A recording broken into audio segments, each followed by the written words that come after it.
Council meeting is called to order. The time is 6 p.m.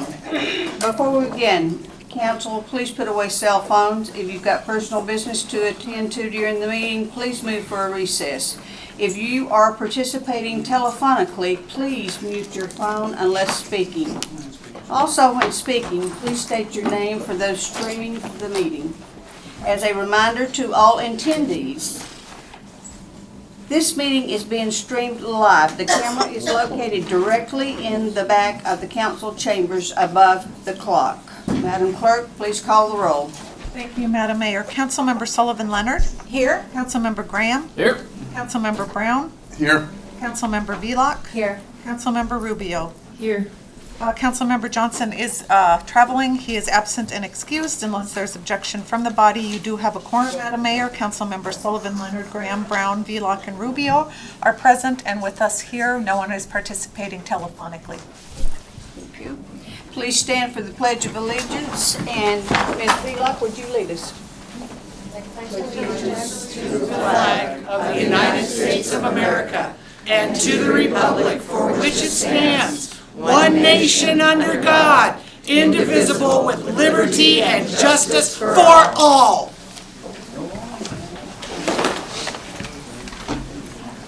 The first item of business is approval of the agenda. Are there any changes to the agenda? Madam Mayor.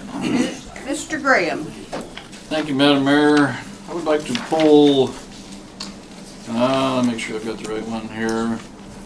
Item 8.2.1, ordinance serial number 2223 from the consent agenda and move it to new business, please. Are there any other changes to the agenda? Can you let us know what that is? Yes, please. For the sake of the record, Councilmember Graham has moved to move ordinance serial number 2233, which is amending the fiscal year 2023 budget by appropriating $400,000 from the general fund balance to fund the community grant program to support nonprofit organizations serving the needs of the Wasilla community. He is asking to move that from the consent agenda and place it under new business. This is an introduction this evening. Excuse me, Madam Mayor? Yes. Are there enough copies of the agenda that people in the audience have the chance to see it? That way there's no kind of shouting from the audience? Sure. I believe so. If not, we okay. do, just for the sake of the audience, everyone present, we have Benji from the clerk's office in the back. Okay. And so she's available to assist anyone that needs extra copies of resolutions, legislation, or as I said earlier, more chairs. So we just want everybody to be comfortable and informed. Thank you. Okay. Are there any other changes to the agenda? Hearing none. Madam Mayor, I move to accept the agenda as amended. Thank you. Is there a second? I second. Is there any objection to the motion? Hearing none, the motion is approved. The agenda is approved as amended. We are on to special orders of the day. There's one proclamation that I will read. City of Wasilla proclamation honoring Alaska Day. Whereas on March 29, 1867, U.S. Secretary of State William Henry Seward and the Russian minister to the U.S. completed the treaty that ceded Alaska to the United States. And whereas on March 30th, 1867, the United States purchased Alaska from Russia for the sum of $7.2 million, approximately 2 cents per acre. And whereas the official transfer of land occurred on October 18, 1867 in Sitka with a ceremony that included 250 U.S. troops, 100 Russian troops, and the raising of the American flag for the first time over the Alaskan territory. And whereas Alaska's territorial legislature declared Alaska Day a holiday in 1917. And whereas Alaska Day was first celebrated in 1949 with the unveiling of a bronze statue named the Prospector, which still stands as a tribute to Alaska's pioneers. And whereas this important monument in our state's history laid the foundation for Alaska's advancement as an official portion of the United States of America, which did not formally occur for another 92 years, with Alaska gaining statehood January 3rd, 1959. And whereas October 18, 2022 marks the 155th anniversary of the formal transfer of Alaska from the Russian Empire to the United States of America. Now therefore I, Glenda D. Ledford, Mayor of the City of Wasilla, do hereby proclaim October 18, 2022 as Alaska Day in Wasilla, and ask all to join me in commemorating the day Alaska joined the United States, dated this 10th day of October, 2022. We are on to the Dispatch LiveSaver Awards. There you are.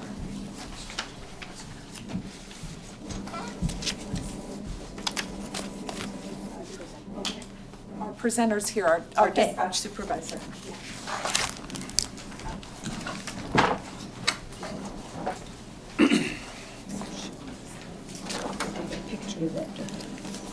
So if you want to read it, and then you can do the pinning, and then we'll have the mayor come up and take a picture.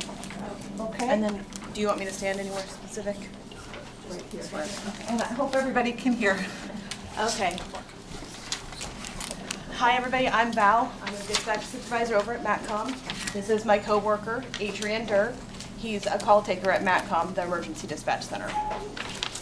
Today, I'm presenting to him an award.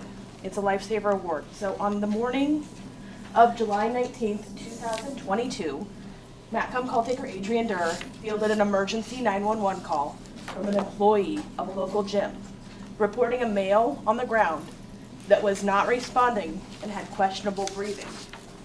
Call taker Derr was able to act quickly, putting his training and experience to work by instructing the caller in appropriate CPR action, including the use of an AED that was on site.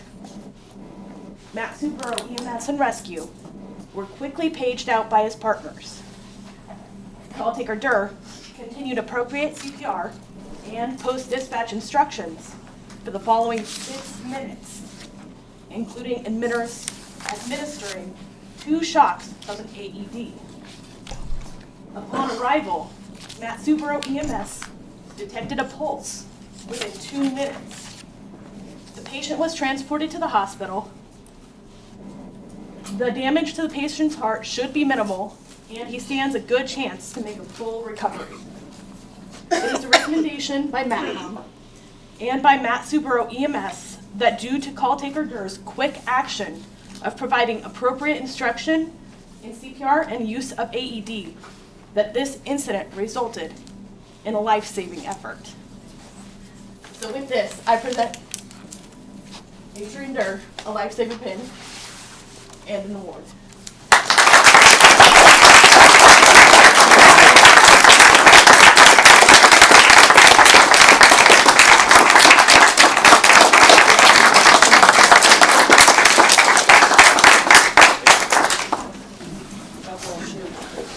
Thank you. Just do a quick photo.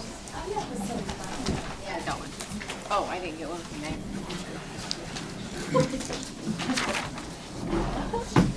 Maybe we can put the recipient in the middle. Great, thank you.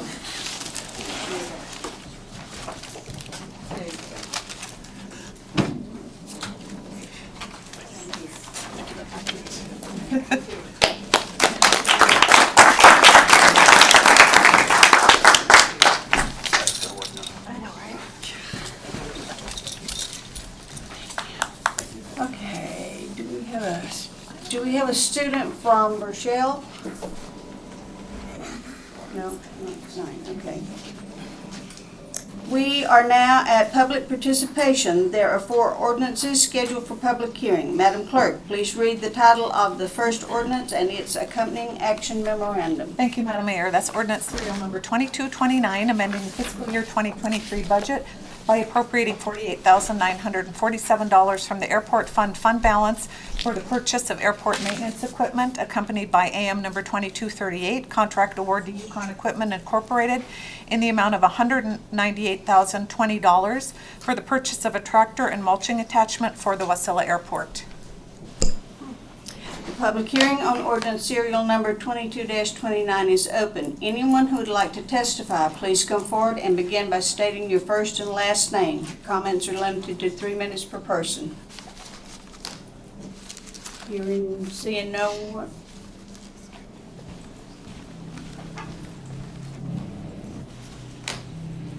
Hi, my name is Diane Keller, and I want to thank all of you that are here tonight for your service. And I want to say that I agree that you should support this because when I was in office, this program was talked about. So it's a long-standing program that I've heard has been doing good things for our lake. So I ask you all to support this tonight and thank you for your time.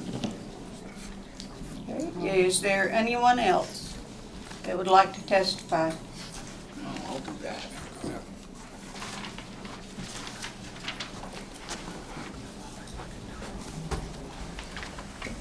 Good evening. My name is Vern Rubright, Wasilla City resident, a long time.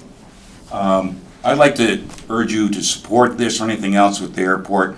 It's been a long fight. We got the 2 ground navigation years ago through the FAA so we can commercialize that airport. The last thing we need to do is get the runway extended to 5,500 feet, and we could actually turn that into a commercial airport, and that's something I worked on for years when I was in office sitting in that chair. I'm sure Ms. Sullivan was with me on that. I think Ms. Menard was on that council when we went through that. So, yeah, I urge you to pass this. I think it's important so we can take all the business away from Palmer Airport. Thank you.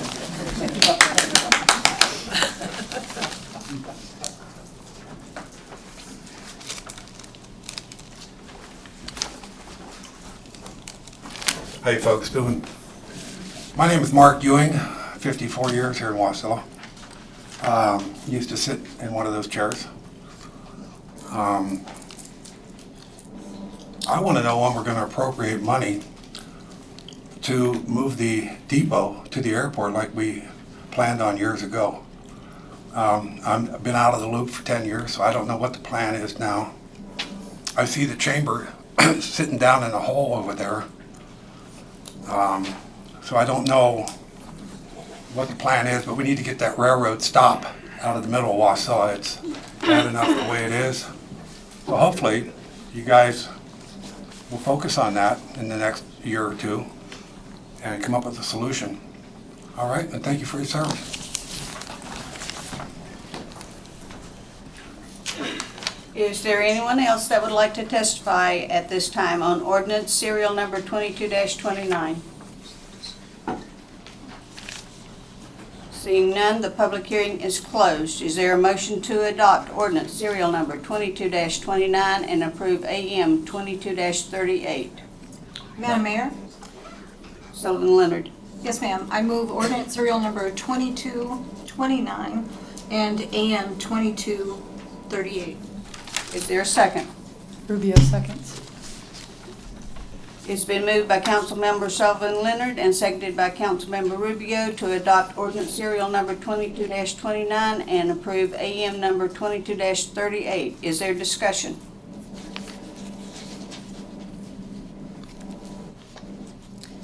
Hearing no discussion, Madam Clerk, please take a roll call vote on the adoption of ordinance serial number 22-29 and the approval of AM number 22-38. Thank you. Councilmember Sullivan Leonard.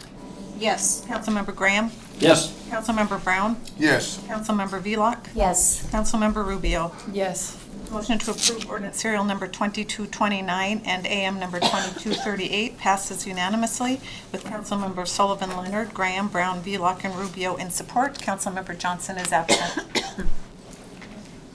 Madam Clerk, please read the title of the second ordinance scheduled for public hearing. Thank you. It's ordinance serial number 2230, amending the fiscal year 2023 budget by appropriating a Federal Aviation Administration grant in the amount of $762,495 for airport planning and development and appropriating $50,834 from the airport fund balance for the required local match. The public hearing on ordinance serial number 22-30 is open. Anyone who would like to testify, please come forward and begin by stating your first and last name. Comments are limited to 3 minutes per person.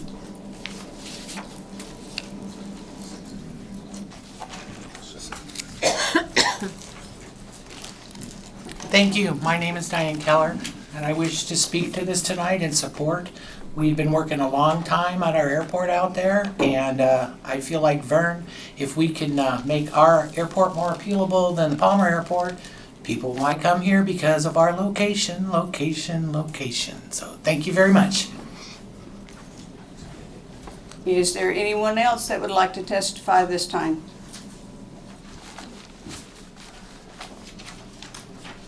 Okay, seeing none, the public hearing is closed. Is there a motion to adopt ordinance serial number 2230? Madam Mayor, Councilman Brown move 2230. Is there a second? I'll second. It's been moved by Councilmember Brown and seconded by Councilmember Sullivan Leonard to adopt ordinance serial number 22-30. Is there discussion? Madam Mayor? Sullivan Leonard. Yes, ma'am. Could we get Public Works to just give us an update on where we're at with the airport master plan and how this money is applicable to that plan? Absolutely, yes. Through the mayor, Sullivan Leonard. Basically, this allows us to reevaluate our master plan. Currently, we only have, on the old master plan, 10 years ago, extension to 4,000 feet. Our current rate is 3,700. So this allows us to restudy that and try to bring into the master plan a extension that FAA will pay for. You always have to get FAA buy-in, and that's where we're at. This is the first step to increase now to this more commercialized rather than general aviation.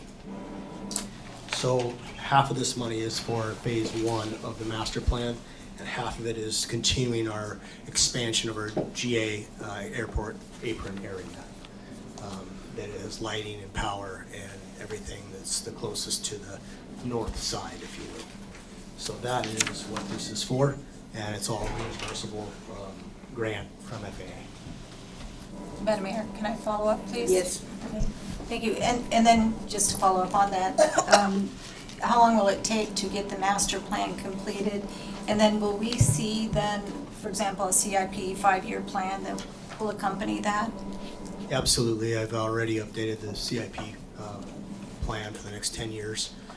That's due here at the end of the month. And it is very close to what we've been working on for the last 10 years. The master plan is the issue.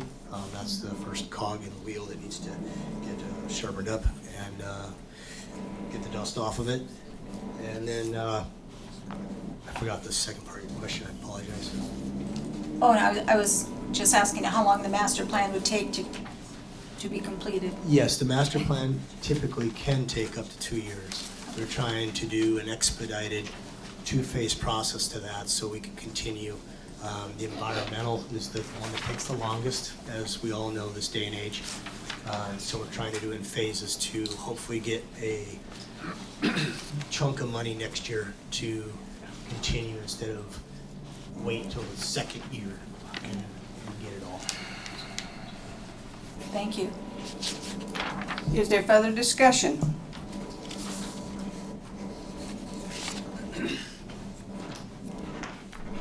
Hearing none. Madam Clerk, please take a roll call vote on the adoption of ordinance serial number 22-30. Thank you. Councilmember Graham? Yes. Councilmember Brown? Yes. Councilmember Velock? Yes. Councilmember Rubio? Yes. Councilmember Sullivan Leonard? Yes. The motion to adopt ordinance serial number 22 passes unanimously with Councilmember Sullivan Leonard, Graham, Brown, Velock, and Rubio in support. Councilmember Johnson is absent and excused. Madam Clerk, please read the title of the next ordinance scheduled for public hearing. Thank you. That's ordinance serial number 2231. It's amending the fiscal year 2023 budget by appropriating $46,525 from the general fund balance and transferring funds in the amount of $46,525 to the CIP fund for an upgrade to the audiovisual system in council chambers by moving to a fully digital microphone system and adding a UPS to the system. Okay, the public hearing on ordinance serial number 22-31 is open. Anyone who would like to testify, please come forward and begin by stating your first and last name. Comments are limited to 3 minutes per person. Hi, I'm Vern Rubright. I live here in the city of Wasilla, and I have for many, many years. I'd like to comment on this. I was looking through this packet, and I was looking at the cost of the system that it's going to take to give us 18 mic system, plus a power pack for the surge thing to protect that system. And looking around, you're buying a product that comes out of Germany, number one, when there's a company called Enersound out of Hollywood Beach, Florida, that manufactures it.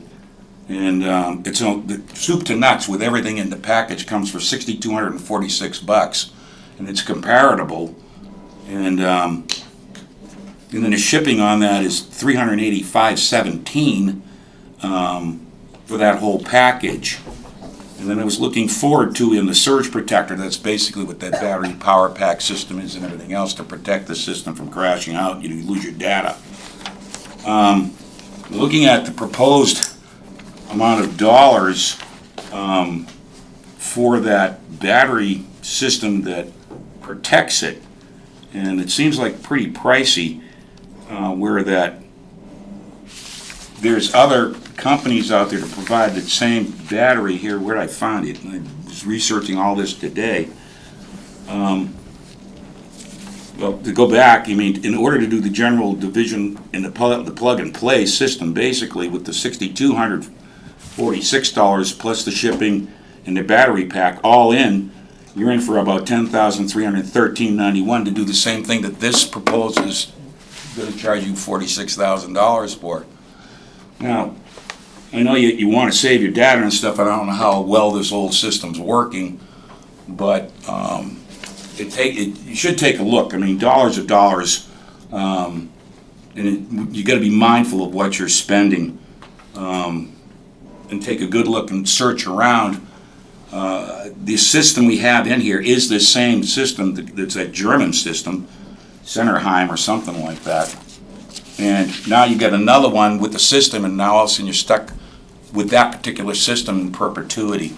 The question is, will the ever sound adapt to what you need to do here? I mean, I think it's worth it to look at the money savings you'd make. I'm not sure. I'm sure your IT guys can do it, but even for the labor costs, that'd be fairly cheap. It's really literally a plug-and-go system.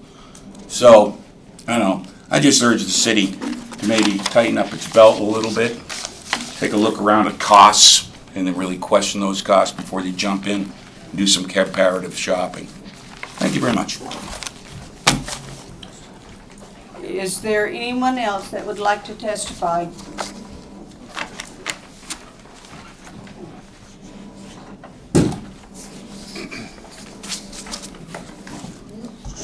Mark Ewing, Wasilla, downtown. You know, we do need an upgrade here. I couldn't even hardly hear the guy sitting next to me. I don't know if it's the system, the way it's configured, but I believe that you should always look at all the options. I don't know how many bids came in on this. I don't know when this was let out for proposal, but if Mayor Upright found it for 10 grand, we're spending $36,000. We don't need to. There's going to come a time when money's not going to flow like it does right now, and we need to be accountable. And I would appreciate it if somebody pulled this and a little more research was done until you find a solution that may be a little more cost effective. Thank you.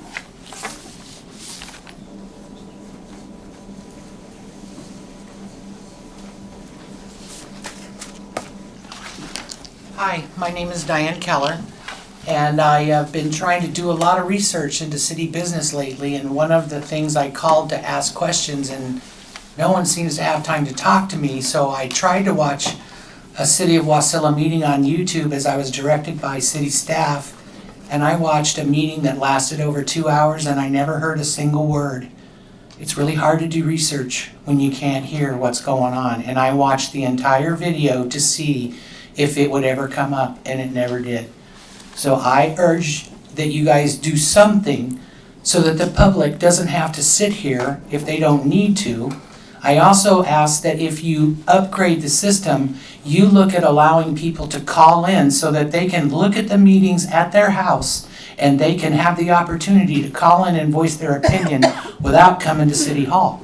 Because that's where we are today, and our city should be using that type of technology. So I encourage you to look at what you can do to help the system in the most efficient manner you can that will best serve the public's needs. Thank you. Is there anyone else that would like to testify? Seeing none, the public hearing is closed. Is there a motion to adopt ordinance serial number 22-31? Madam Mayor, I move ordinance serial number 2231. Is there a second? Councilman Brown, second. It's been moved by Councilmember Graham and seconded by Councilmember Brown to adopt ordinance serial number 22-31. Is there discussion? Madam Mayor. Mr. Graham.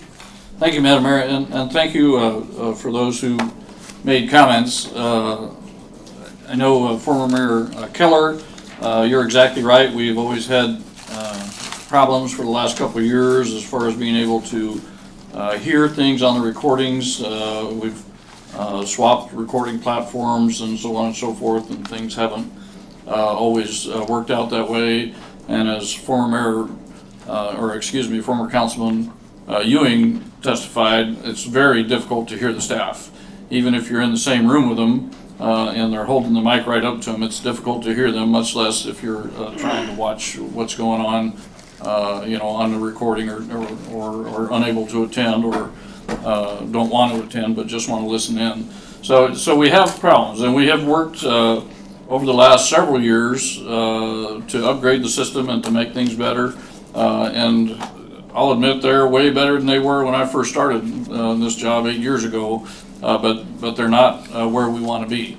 I agree with Mayor Ruprecht that, yeah, there are less expensive versions out there, but we are the city. We put things out to bid, and we wait for persons to respond to that bid. In this case, I think there were 3 bidders I read, and this bid was the lowest by over $4,000 and was less than 50% of one of the bids. So while it is true that there are less expensive options out there, and you can't force somebody to bid on your system, you put it out there and you see who comes in and bids. And in this case, this bid was the most responsive. And I agree that this is not an end-all be-all fix to the system. It doesn't allow for call-in comments. That's a totally different piece of software that would be involved, as well as some hardware that would be involved. But it does move us forward, and I encourage the council to approve this upgrade. Thank you. Is there further discussion? Hearing none, Madam Clerk, please take a roll call vote on the adoption of ordinance serial number 22-31. Thank you, Madam Mayor. Councilmember Brown? Yes. Councilmember Velock? Here. Here. Yes. Councilmember Rubio? Yes. Councilmember Sullivan Leonard? Yes. Councilmember Graham? Yes. The motion to adopt ordinance serial number 2231 passes unanimously with Councilmember Sullivan Leonard, Graham, Brown, Velock, and Rubio in support. Councilmember Johnson is absent. Madam Clerk, please read the title of the next ordinance scheduled for public hearing. Thank you, Madam Mayor. That's ordinance serial number 2232, amending the fiscal year 2023 budget by appropriating $667,404 from the sewer fund balance for continuation of the wastewater outfall pilot study and permitting application process. The public hearing on ordinance serial number 22-32 is open. Anyone who would like to testify, please come forward and begin by stating your first and last name. Comments are limited to 3 minutes per person. Good evening, City Council and Mayor. Former Mayor Vern Ruprecht, Wasilla City resident. I'm sure some of you know me. On this ordinance, that is a powerful lot of money to spend. This is a project, actually, it's been going on literally since Charlie Bumpus's days, and I don't think many of you know who Charlie was. He was a mayor way long ago.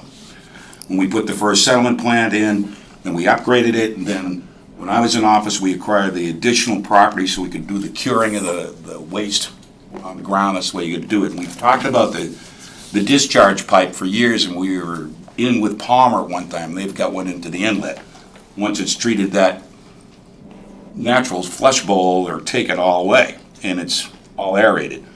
So that's fine, and I'm just wondering if anybody get an update. I mean, this is a program that's been grinding on since the failure of the first sewer system that was put in the 80s, and until we had the second thing, and then we needed more land. We can't get any more land out there.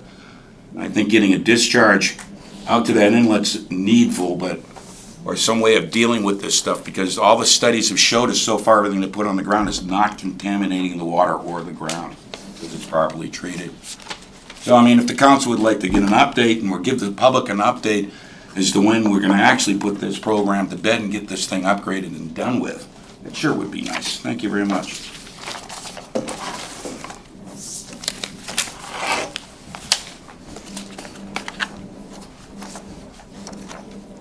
Thank you. My name is Diane Keller, and I did read this study, and I found it very interesting. The most interesting thing that I found, though, was the comments in there from the people that you paid to write it was that there's not a lot of people that are participating in what, in my opinion, is a very important pilot program, because I believe, like Vern does, that we got to do something with this stuff, and it's an innovative idea that they come up with. We need proof, and we need people to participate in the pilot program so that we can prove that what we want to do is going to work. I ask every elected official seated at this table tonight to tell me how many residents are participating in that pilot program. And I asked Mayor Glenda to tell me what you've done to knock on their door, to write them a letter, to do anything in any way to share this information that's so important to their own private wells. Thank you. I look forward to hearing your comments.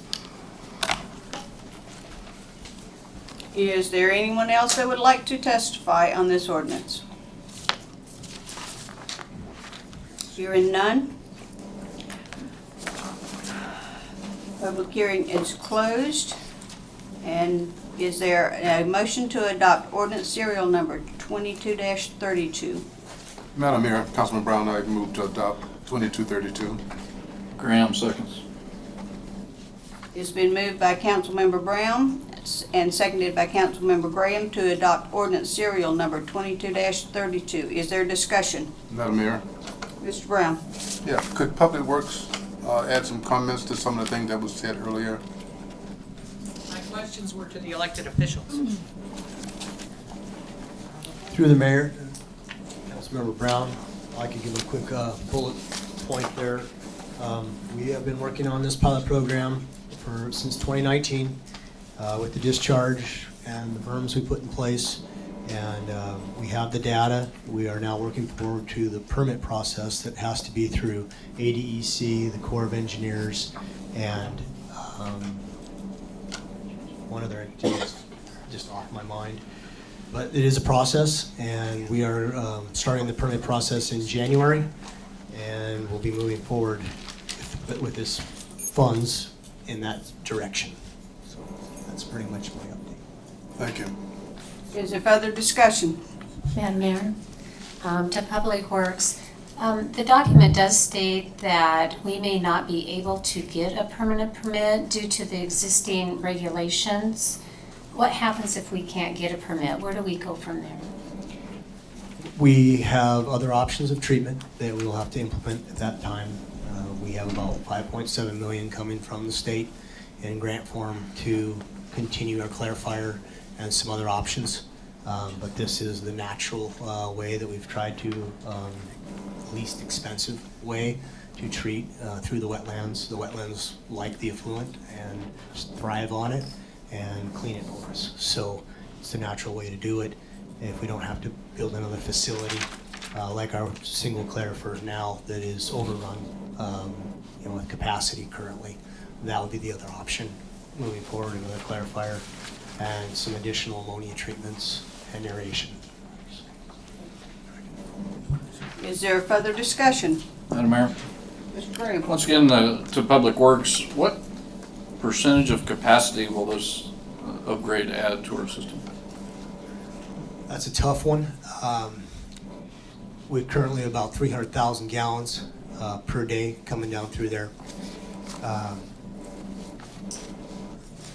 In the wintertime, it slows down, so that's some of the additional year study that we're looking at and pulling ammonias out and some other treatment options there.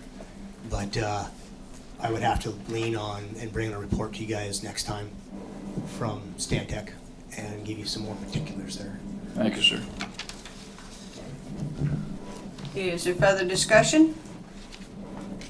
Hearing none, Madam Clerk, please take a roll call vote on the adoption of ordinance serial number 22-32. Thank you. Councilmember Velock. Yes. Councilmember Rubio. Yes. Councilmember Sullivan Leonard. Yes? Councilmember Graham. Yes. And Councilmember Brown. Yes. Motion to adopt ordinance serial number 2232 passes unanimously with Councilmembers Sullivan, Leonard, Graham, Brown, Velock, and Rubio in support. Councilmember Johnson is absent. We are now at persons to be heard. A time for members of the public to share their views with council. This is not a question and answer period or a time for dialogue. Speakers may be referred to administration, or issues raised may be taken under advisement by the council or administration. The first one is Eileen Falkenstein. Good evening, Council, Madam Mayor. I am Eileen Falkenstein. I represent Wasilla Area Seniors Incorporated. And I'd like to tell you about all the wonderful things that have been happening at WASI lately. We had coffee with a cop, which was well attended. We even had some young folks there to speak to our local police and get information and share their views. We also had Commission on Aging listening sessions with representatives from the Alaska Commission on Aging to find out what challenges our seniors meet and will be meeting and how they can help us as they plan ahead in October of 2023. We are also getting ready for our quarterly meeting of Wasilla Area Senior members. Right now it's early voting, so you can vote for your WASI board candidates at Wasilla campus, or you can request a mail ballot to you. The early voting ends on October 17th at noon, and then we have our quarterly meeting on October 18th, where the voting will take place as well. On October 21st, we have a fall festival coming up. That fall festival will include live music, dancing with the Feral Cats Band, a dessert contest, a chili contest, and a cakewalk, and a 50-50 raffle. It's on October 21st from 4 to 6:30 p.m. On Halloween, we're having a Monster Meatloaf Halloween Bash at lunchtime, and costumes are optional. On November 5th, we have a craft fair. And on November 12th, it will be Boomers United in Music Dancing. So we've got a lot of happenings going on. WASI's continuing to take great care of our senior citizens, and we encourage you to attend any of these activities. And we always thank Madam Mayor and the Council for their support. Thank you. Next is Ian Crofton.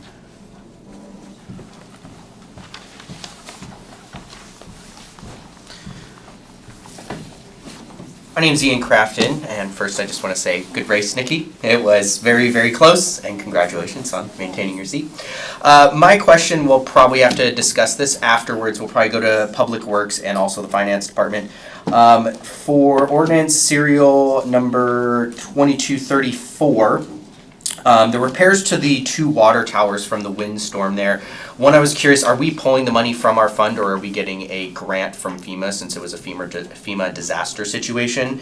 And then 2, are the repairs that we're making going to, I mean, I know they lasted 20 years, the towers are still there, but is the plan to upgrade it to the level that when, not if we have another windstorm, but when we have another windstorm, are we going to or is it going to withstand that windstorm there? So probably go to Public Works. I'm not sure if you would like me to just chat with them afterwards on that one. Yes, Good. that'd be great. And then same with the question on where the money's coming from. Do we know that already, or is it coming from there, not a grant?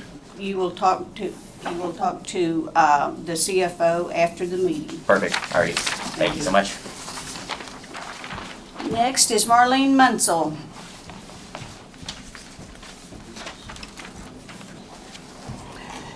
Good evening, Madam Mayor and council members. Sorry, I have no voice tonight. But at first, I'd like to congratulate Councilmember Velock and Rubio winning the election.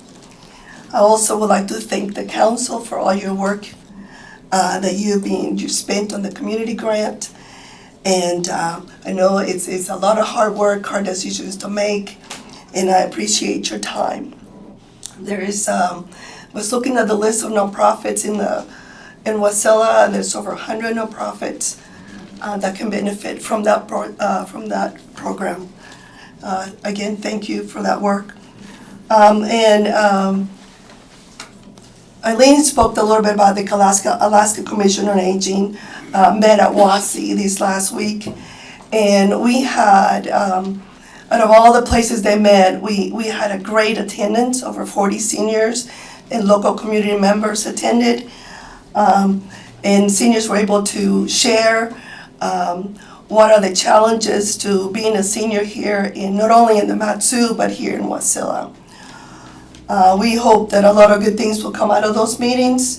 The Alaska Commission on Aging met throughout the Mat-Su, and hopefully in the coming months and weeks, we'll find out more details about what they're going to be able to do for our senior community. Lastly, I would like to talk about My Oh My is Pie. I don't know if you heard about that. Last time we talked about Pie It Forward. We could not use that title, so we came up with another name, My Oh My is Pie, and that is our holiday fundraiser. You will have an opportunity to purchase pies, also participate in an online auction as a fundraiser for Wasilla area seniors. Again, thank you for your support and your time. Okay, and next we have Diane, and Diane, please forgive me for butchering your last name. Boveres.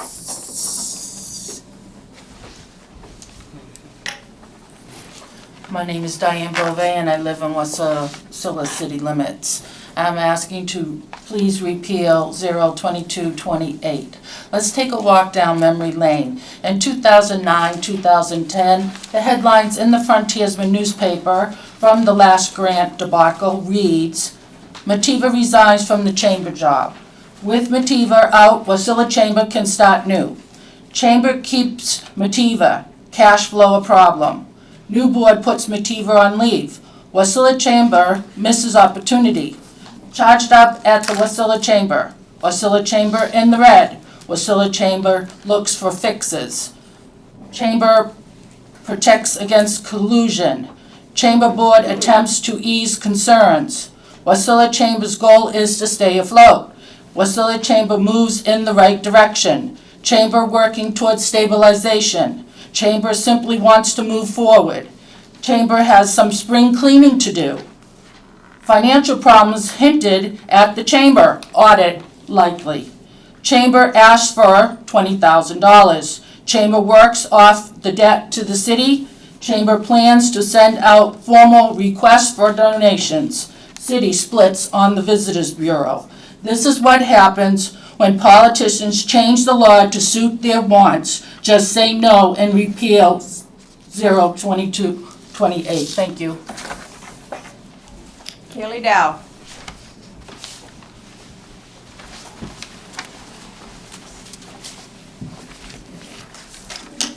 Good evening, Mayor, City Council, and staff.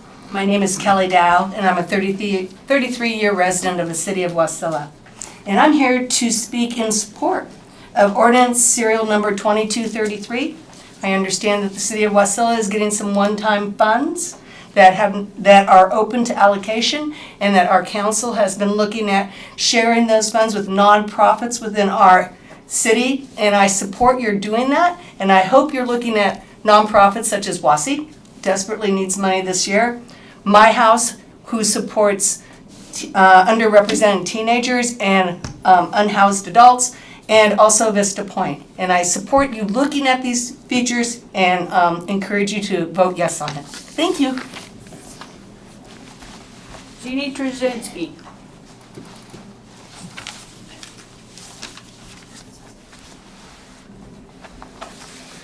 Good evening, Council, Mayor Ledford, Jeannie Trzynski, President of Friends of Wasilla Library. I feel like it's alumni night here. I got elected to be President of the Friends of the Library in 2001, and I can't seem to get unelected. And man, I know all these people. First, I want to say thank you, Council and Mayor Ledford, and to all the staff. It's really hard. Sometimes feels like thankless work, I know, but a lot of great things have happened in the city in the 20 years that I've been coming to meetings and stuff, and so I hope even as we disagree on things, we agree that this is a really great city, and let's keep moving forward, doing great things. The Friends of the Library, never letting any things set underneath us. We just had a book sale this weekend. We have a book sale the second Saturday of each month. We also just changed the story walk, which we will change the story on the second Saturday of each month in conjunction with the book sale. I hope if you have kids or grandkids or just yourself, take a walk and read the story. We've been really blessed to receive some of these stories that we're doing now from the publisher, West Margin Press, and they are allowing us to use those at a reduced cost. It's quite expensive to get the stories. It's been a fascinating project, but to get the pages inside the story walk is pretty expensive. But anyway, they've provided us with these stories from Alaska writers, and so this is another Alaska writer for this story, and so hope you take the opportunity to read the story and take some family with you if you can. Our next second Saturday sale is in November 12th. I also want to remind you we have newspapers online that you can access through your library card. You can get national newspapers, New York Times, Washington Post. You know how there's give you like a little headline of the article and then you want to read it, you can't read it because you don't have a subscription to every newspaper in America. And it also has, you can also access almost every newspaper in the state of Alaska. And this is a joint project with the Friends of Wasilla Library, the Wasilla Public Library, and all of our libraries throughout the borough network. And so take advantage of that. It's a great use of your library card. And then this Wednesday at the library, we are doing a fundraiser that is a silent auction. We received 3 really big donations of Alaska history books to the Friends, and we put into the collection what we could, but some of them either are too big of volumes, or we already have a copy of the volume, so we're going to have a silent auction of those. So if you love history or if you love old books, there are some incredible books. In fact, Seward, we have a book about Seward's travels that is really, I was looking at it today, typing up the silent auction sheet. So that's Wednesday, October 12th from 6 to 7, and everybody's welcome. And I have copies of these for Jamie for you. And thank you so much. Mary Robinson.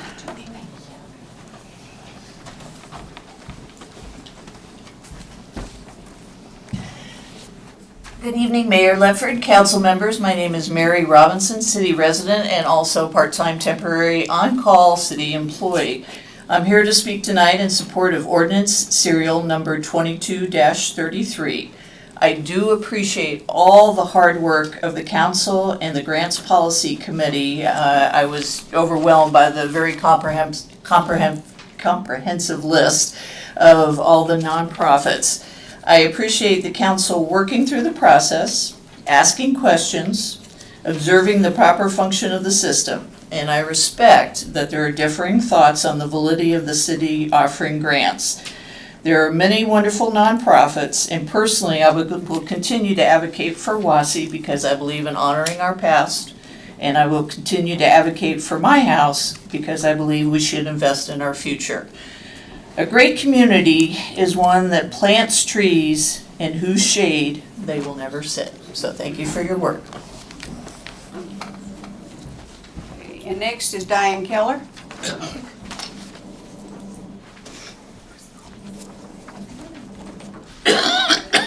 Thank you so much. I'm here tonight in support of repealing the grant program. I believe you guys have created a boat buying scheme. I believe that there's potential collusion that people are looking at, and I want to give you a civics lesson of our city. If you look at that little board over there, I'm going to move over there. If you have a mic, I'll take it. So, in 1993, the city of Wasilla government came to the tax people and said, we want sales tax. And the people said, no, we want guardrails on sales tax. So, they worked really hard together to put guardrails in place on our sales tax. At that time, the city officials decided, okay, they heard the people and it doesn't work. They heard the people, and so they agreed to the following that served the city well since 1993. They agreed to enact a 2% sales tax in Wasilla to accomplish the following goals. Number one, reduce property tax. If you don't live in the city of Wasilla, I don't pay property tax. I pay zero because of this goal and because of the promise that's been kept by every elected official that sat at that table since 1993. The next things that they said that you're only allowed to spend city money on are create and maintain a police department, create and maintain city roads, create and maintain water systems, and create and maintain sewer systems. These has worked so well that this body of people think they have too much money. Glenda, did you even talk to the Matsu Borough, who already has a grant program implemented, and ask if you had all extra CARES Act money, if you could give them that money via a sub-recipient agreement? Because that would have really been, if you wanted the money to help the people, there's already a grant established, a process there. I'm thinking you have lost the trust of the people. You have not spoken the truth on this issue. I am questioning Colleen, Glenda, and Nikki's integrity because I haven't heard them say that they even considered this. I've also heard they have not invited the attorney nor the finance director to come in and talk about this. And I'd love to hear if they have. You have violated the municipal ethics code. And I'm pretty sure that you had meetings with all of these agencies and said, what do you think? Help us design this program. It just appears that way. So I'm sorry, but I ain't buying this grant business thing. We don't have too much money. If we have a new sewer system, we're talking billions of dollars. We don't have too much money. I want a stoplight up at Glenwood and Palmer Wasilla Highway if we have too much money. Thank you. Vern Rubright.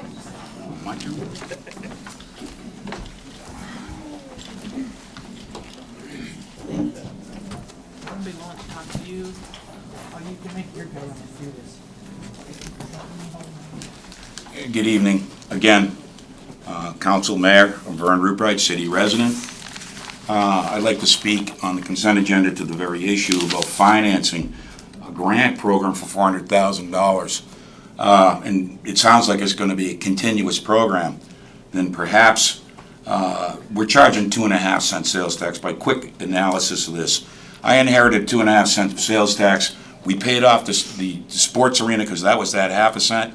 I got that done a year early, and then we still had $300,000 sitting around. What Mayor Cottle did with the cash sitting in the bank, I don't know. I don't care. He did whatever he did. But then we went up a penny based on that trust to build that brand new library over there, and we saved the money and we reduced it back to 2 cents, as we promised we'd do. Then Mayor Cottle came and he took the same plan, he went up a penny and then said go down a 0.5 penny because it costs more to run the city, and I kind of agreed with that at the time. But now I'm seeing if it's going to be a $400,000 grant program giveaway, and you know, Wassy's fine, and the other one's going up here to this place on the hill. I don't know, my house, that's been surviving quite well. In fact, I was involved in the creation of my house. Now my point is, if you're collecting 2.5 cents, and you want to do that, and about a 0.5 cent is like $500,000 of tax collection, just drop my sales tax down to 2 cents again, call it square. Because I'd rather pay less sales tax if I can get away with it, right? hey, lower it to $0.015, see if we can do budget on that. I mean, there's no reason to creep it up and then say, hey, it makes me feel good. It only reminds me of something I was researching. I came across, believe it or not, a Methodist sermon. And in this Methodist sermon, it talked about there was the cow and the hog, or the chicken and the hog in the barnyard one day, and they had a discussion. And the chicken came up with a plan. She said, well, let's do something good for the people. Let's feed the people. And the hog said, I think that's just fine. Why don't we feed the people? What do we feed them? And the hen said, ham and eggs. Well, of course, the hog had a problem with that, because the hen is saying, oh, spend the money. The only thing he said to her, all you're contributing is some eggs. I have to be all in. That means the taxpayers have to be all in. While the people on the other side are only putting like some contribution, like what they think, but they're not really all in the game. So if you want to donate, and I've done the donations before, and I can get a tax credit for that and take it off against my income tax. I can't take this off my income tax. It just doesn't seem right.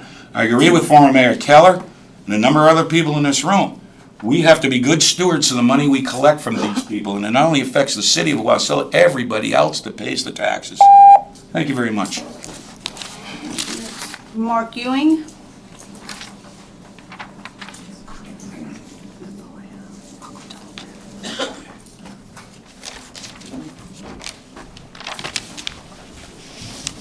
Do I need to state my name?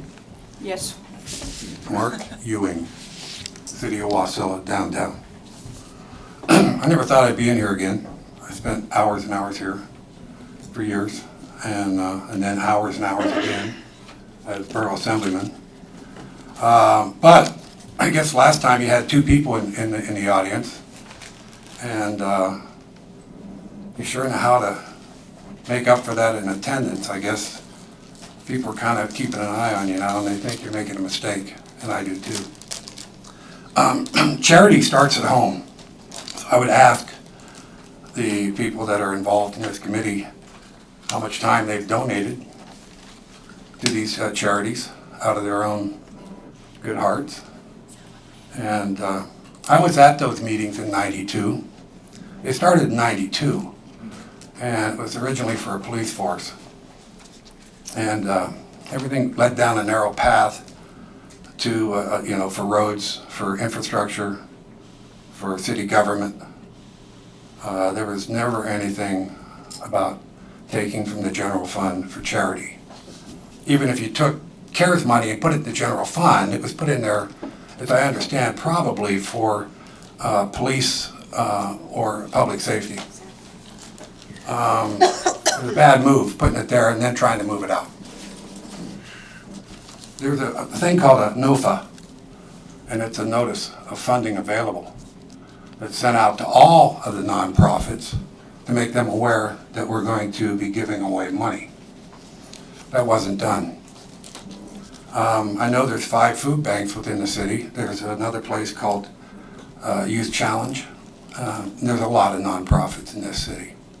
It's not fair to dole it out the way you're trying to dole it out. You took an oath of office, and with that oath comes the trust of the people. When you betray that trust, the next time you want a half-a-cent sales tax for a project in the city, people are going to take a dim view of it. You're going to say, well, wait a minute, he just gave $500,000 away. And it's kind of funny that this thing was up 2 times on the agenda before at $300,000 and was shot down. And now it's back up at $400,000. Well, John Kennedy, I'm not a Democrat, but John Kennedy says it's it's not what you can do for your country, or it's not what your country can do for you, but what you can do for your country. So I suggest if you'd like to donate some money, Mayor, you make about $100K a year. Council, I think you make $5,000, $6,000. Feel free to donate your paychecks. So, thank you. Is there anyone else in the audience that would like to speak at this time?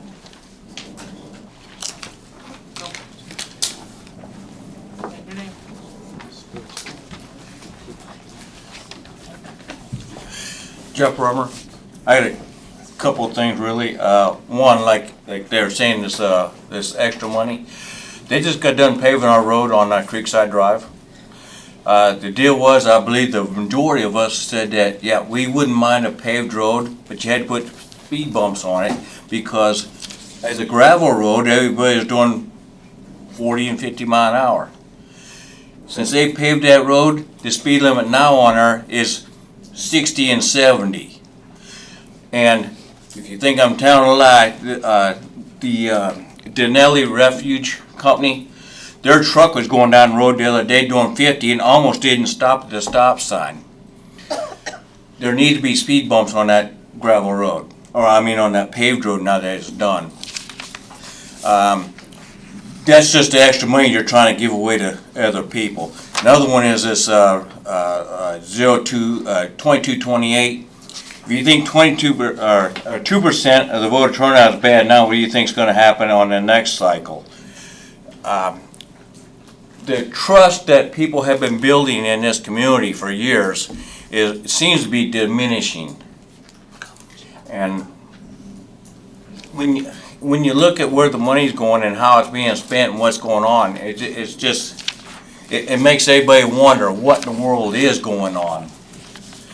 So that's all I got to say really, but thank you.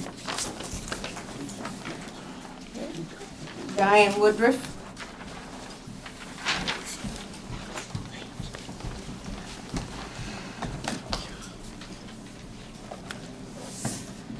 Hello, my name is Diane Woodruff and I live within city limits.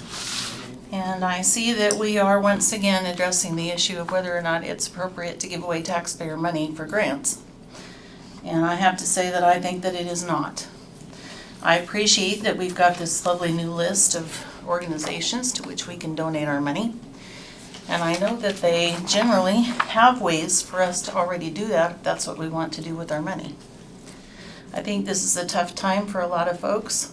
I don't think it's really okay to say, hey, we have enough taxpayer money that we can just give yours away as we decide fit. And that has always been, I think, the issue. And I'm finding it a little interesting that folks who consider themselves conservatives think that we need to have another bit of bureaucracy and another committee to address this kind of issue.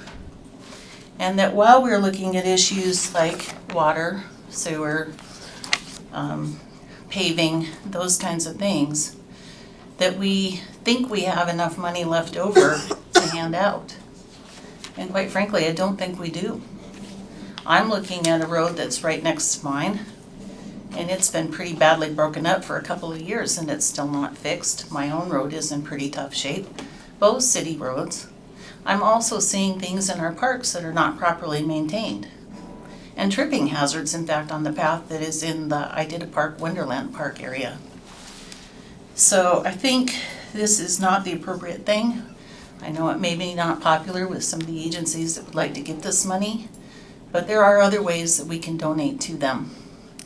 And we've already seen, we've had wind damages. There are other things that happen from time to time that we don't plan for. It is not a bad thing to have some money stuffed in the bank to handle those things when they happen, because we know they will. And there may not always be grant funding available to address those with the immediacy that we need as citizens.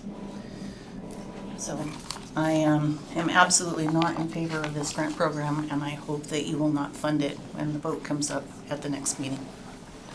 Thank you. Is there anyone else that would like to address the council at this time?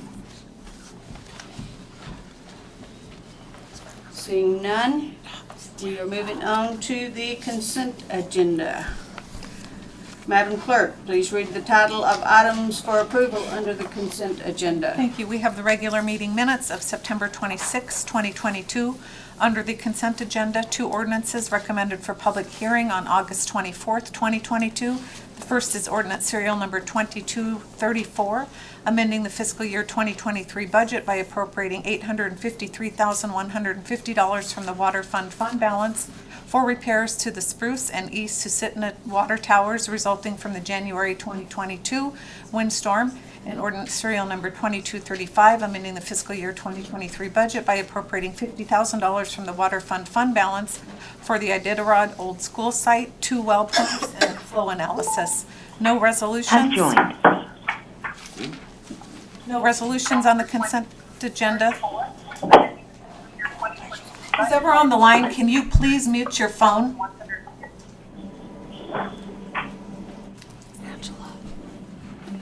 Thank you. 3 action memorandums, AM number 2237, approving the City Council regular meeting schedule for calendar year 2023.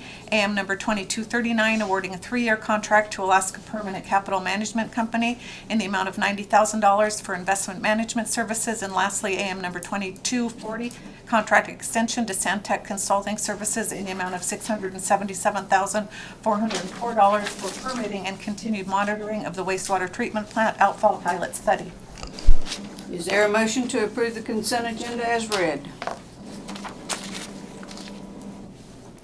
Madam Mayor, I move the consent agenda as read. Councilman Brown, second. It's been moved by Councilmember Velock, seconded by Councilmember Brown to approve the consent agenda as read. Is there an objection to the motion? Hearing none, the motion is approved. There is no unfinished business, so we'll move directly to new business. Madam Clerk, please read the title of the resolution under new business. Thank you. First item of business under new business this evening is resolution serial number 2217, certifying the results of the October 4th, 2022 regular city election. And just note, Madam Mayor, we do have our canvass board chair, Angela Long, is with us telephonically.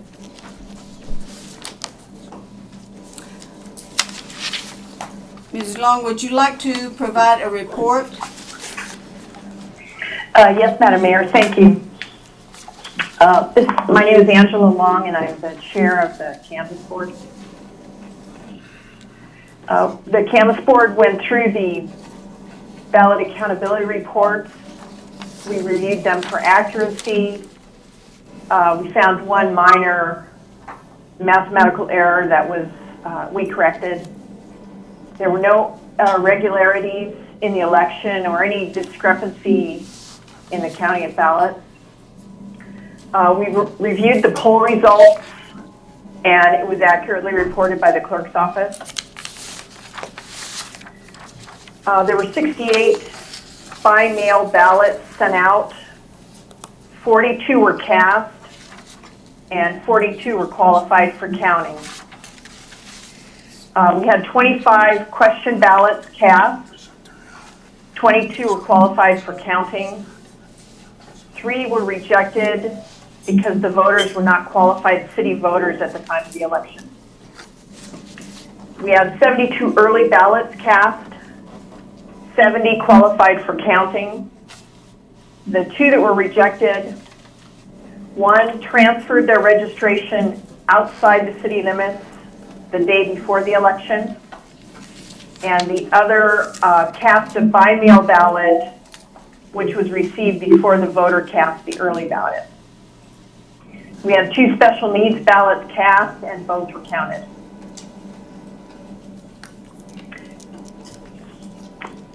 And that's it, Madam Mayor. Thank you. Is there a motion to approve the resolution as read?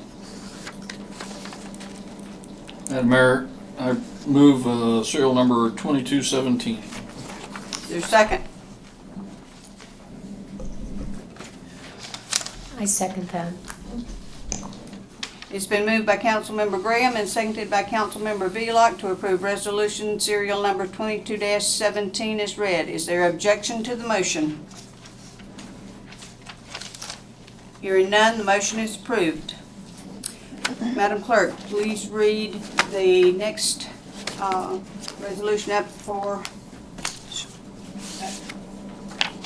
public hearing. So off of our consent agenda this evening, we moved ordinance serial number 2233, which is amending the fiscal year 2023 budget by appropriating $400,000 from the general fund balance to fund the community grant program to support nonprofit organizations serving the needs of the Wasilla community This is the first reading of this ordinance, so it was placed under the consent agenda and then moved. We do have a recommended public hearing date of October 24. Is there persons that Introduce need a and set motion? for public Okay. hearing. All right. Whatever motion wants to be made. Okay. Is there a motion to approve the resolution as read? Madam Mayor, I move ordinance serial number 2233. I'll second. If I may clarify, Madam Mayor, would you like to set that for public hearing as well, sir? If I may correct, Madam Mayor, I move ordinance serial number 2223, which would be setting for a public hearing on October 24th, 2022. Thank you. It's been moved by Councilmember Graham and seconded by Councilmember Sullivan Leonard to approve resolution 22-23. Is there discussion? I'm sorry, excuse me, Madam Mayor. It's 2230. Oh, I'm sorry. 2230, Or, my excuse me, mistake. 2233, excuse me. Madam Mayor, if I may, the motion before the body is to introduce it and set it for public hearing on October 24th. Right. Okay. Is there any discussion? Mr. Graham? Thank you, Madam Mayor. I moved this off the consent agenda today because I really don't think we ought to be considering it at all. You know, we've looked at this 4 times now, both through the committee and both through the initial requests for disbursement. And I still hold that even though there has been some, in my eyes, misguided interpretation that this money is CARES Act money, it is not CARES Act money. This is money that was appropriated through the CARES Act to reimburse the city for public safety expenses, particularly salaries, through the federal CARES Act. So we, the city, took that money and put it into the general fund. So that money now belongs to the taxpayers. That money is now should be used to benefit the citizens and the city of Wasilla, and we as council persons should guard that money carefully as we would our own pocketbooks. There is no doubt, as you can see from the list of organizations, 501c3 organizations here in the city of Wasilla, there is no doubt that there are plenty of uses for that money. The question is it the government's job to take the taxpayers' money and give that to these organizations? And in my mind, that answer is no. Much as some of the folks testified here earlier, if we want to give to those organizations, we can give to those organizations. We can give of our time. We can give of our treasure, our money, as it were. We can give of our talent by sitting on the board at WASI or my house or whatever organization it is that we feel passionate about. But what the city should not be in the business of is taking taxpayer money, because that money belongs to the taxpayers, and allocating it for essentially operational funds for nonprofits or anyone else. These are not emergency allocations that we're bringing forward because WASI is going to shut down or something like that. That's not what we're doing here. Something like that would be worthy of discussion. But what we have before us today is just a program that says we're going to take taxpayer money and we're going to decide as a council who to give it to. And I brought with me tonight Wasilla Municipal Code, and as you can see, this is not just a couple of pages of light reading, but over the many years that Wasilla has been chartered as a city, we now have, in Chapter 5, it talks about grant programs, and it talks about, how the programs will be administered, what the requirements are, what the guardrails are, so to speak. But what we have in front of us says, well, we don't care what the code says, and it does say that. It says, essentially says without regard to Chapter 5.24, which is grant programs, will administer this program. We've heard from several former elected officials here today, both from the administration and from folks that sat at this table, and not one of them has said, boy, this sounds like a really good idea, because they know the history that comes behind the book here, which is the Wasilla Municipal Code. And for us to say that we don't, that we are going to disregard the many, many years of history dating back to the 90s regarding what we have done, I think is completely inappropriate, because somehow some persons think this money is excess money. Well, there is no excess money. You know, there is money that the city has, there is money that the city has available, and there is money that the city can use to benefit the citizens through improved infrastructure, through improved services that the city provides, those things that the city is responsible for. The grant program, any grant program is essentially taking money and putting it in somebody else's hands, and it's awful easy to spend other people's money, but this is not other people's money. If we're sitting here at the council, this is the money of the people that elected us to sit here, and we should be responsive and responsible to that. So tonight, Well said. So tonight I am asking the council to vote no on ordinance serial number 2223 and not recommend this for a public hearing. Thank you, Madam Mayor. Madam Mayor. Mr. Brown. Thank you, Madam Mayor. A lot has been said here, and it appears that there's different opinions, but I would like to hear, because there was comments made that the committee didn't consult the right people, so I'd like to hear from the chair of the committee whether they conferred with the legal attorney and whether they conferred with the finance department about this money and where this money came from, but then I have some additional comments. Madam Mayor? Councilman Leonard. Yeah, thank you. Councilmember Brown, thank you for that question. We formed the committee by request and support from Wasilla City Council in June. And at that time, the committee was established with our attorney, Holly Wells, who is part of this committee, as well as Jamie Newman, who is our municipal clerk. She's our parliamentarian. So we had oversight from legal, we had oversight then from parliamentarian and clerk, who has incredible background on grants and proper procedure for city functions. Councilmember Nikki Velock, who also has an incredible background working in the private sector with regard to grants and grant disbursement. We did consult with Joan Miller, our CFO, when questions did come forward, and we had plenty of questions. When the committee was formed, again, council as a whole agreed to move forward to form a grant committee so that funds that had been established in the general fund could go towards those in need. And that's why the committee was formed.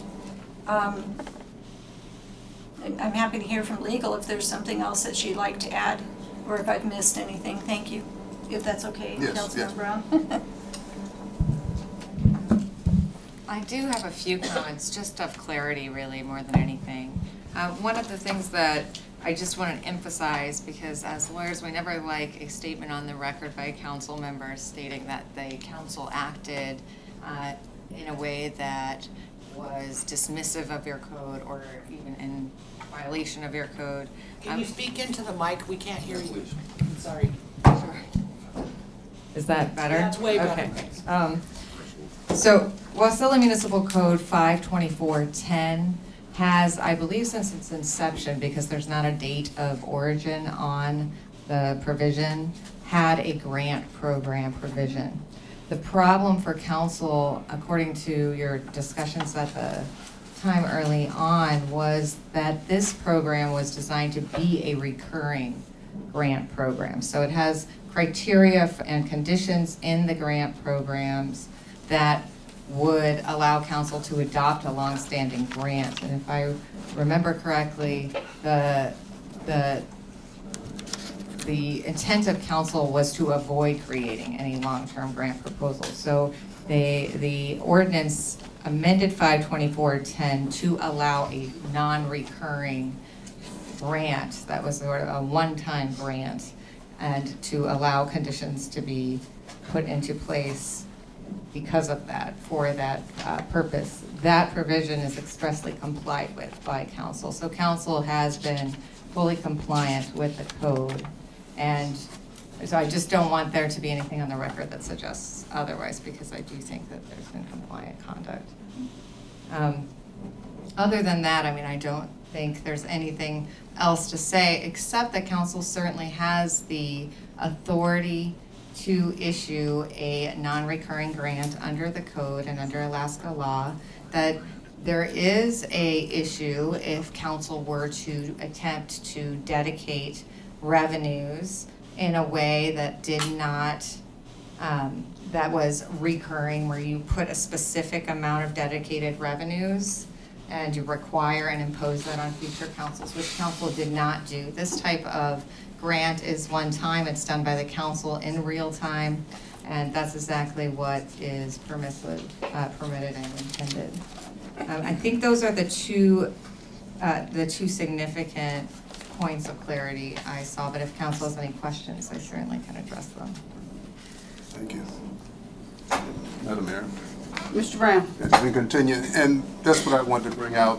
One, well, that committee just cavalierly made decisions and intentionally and openly ignored regulations, I believe was false. I think we have to be careful when we make those kind of comments about one another from this position. It's fair to have a discussion, but it's also fair to have a discussion. We're talking about helping citizens of Wasilla. And the committee is welcome again to address this, but I don't believe the committee has made a decision on who gets this grant. It is open to everybody on that grant list.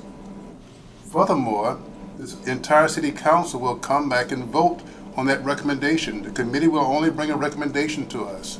If they bring a recommendation to give it to ABC, we can vote that down and not give it to ABC. We could end up at the end of the year with $400,000 that has not been spent because the council did not vote to approve those recommendations. This is not a done deal. Anyone who think they're getting a grant and think they're getting $100,000 or $400,000, I wouldn't go spending that money right now. Because this very well, it won't happen the way you think it may happen, or the way some insinuations have made it sound like we have made pre-designations. I take it very seriously, my ethical responsibilities that I was voted to uphold here. And to make an insinuation that I have already made a decision that I am going to do things illegally, I think it's an insult to me. It's an insult to people who voted in this city, not only for me, for everybody up here. It is perfectly clear for people to come here and have opposition and support. But you voted for us to take those comments and then do what's best for all the citizens of Wasilla. And some of the people who may be applying for this grant may be the senior center. People who have supported Wasilla, who have paid taxes, who have volunteered and helped the city to be where we are today. We wouldn't be Wasilla without some of those senior citizens that we are now saying don't deserve any of our help or recognition. Again, I don't know who's going to get the grant. I don't know how much they're going to get. But I can assure you, and I believe that most people on this council will take every one of them seriously and do what's best. And like I said, we could very well end up with some portion of all of that $400,000 still in the budget. But we need to be careful when we make comments about people and their integrity, because you voted for us. And if you were sitting here, you wouldn't want someone to make comments about you that's not true. And from this position, we should be very careful when we make comments about what our fellow councilmen have done or plan to do. I don't think anybody on that committee said we're going to spend this $400,000 on 3 groups and that's the end of the subject, and no matter what, because that's a false statement. I hope we learn to have discourse, but with respect. discourse with realizing that everybody doesn't always win. Discourse that you may lose sometime. Discourse with respect, and that we come back together and pull together and move forward together and not apart. Because that's what has made Wasilla great. There's a bunch of people over the last 50 years pulling together and making us who we are today. Thank you, Madam Mayor. Thank you. Is there further discussion? Madam Mayor. Ms. Rubio. Awesome. Awesome job, Simon. I love it. Joan, would you like to weigh in on this, please?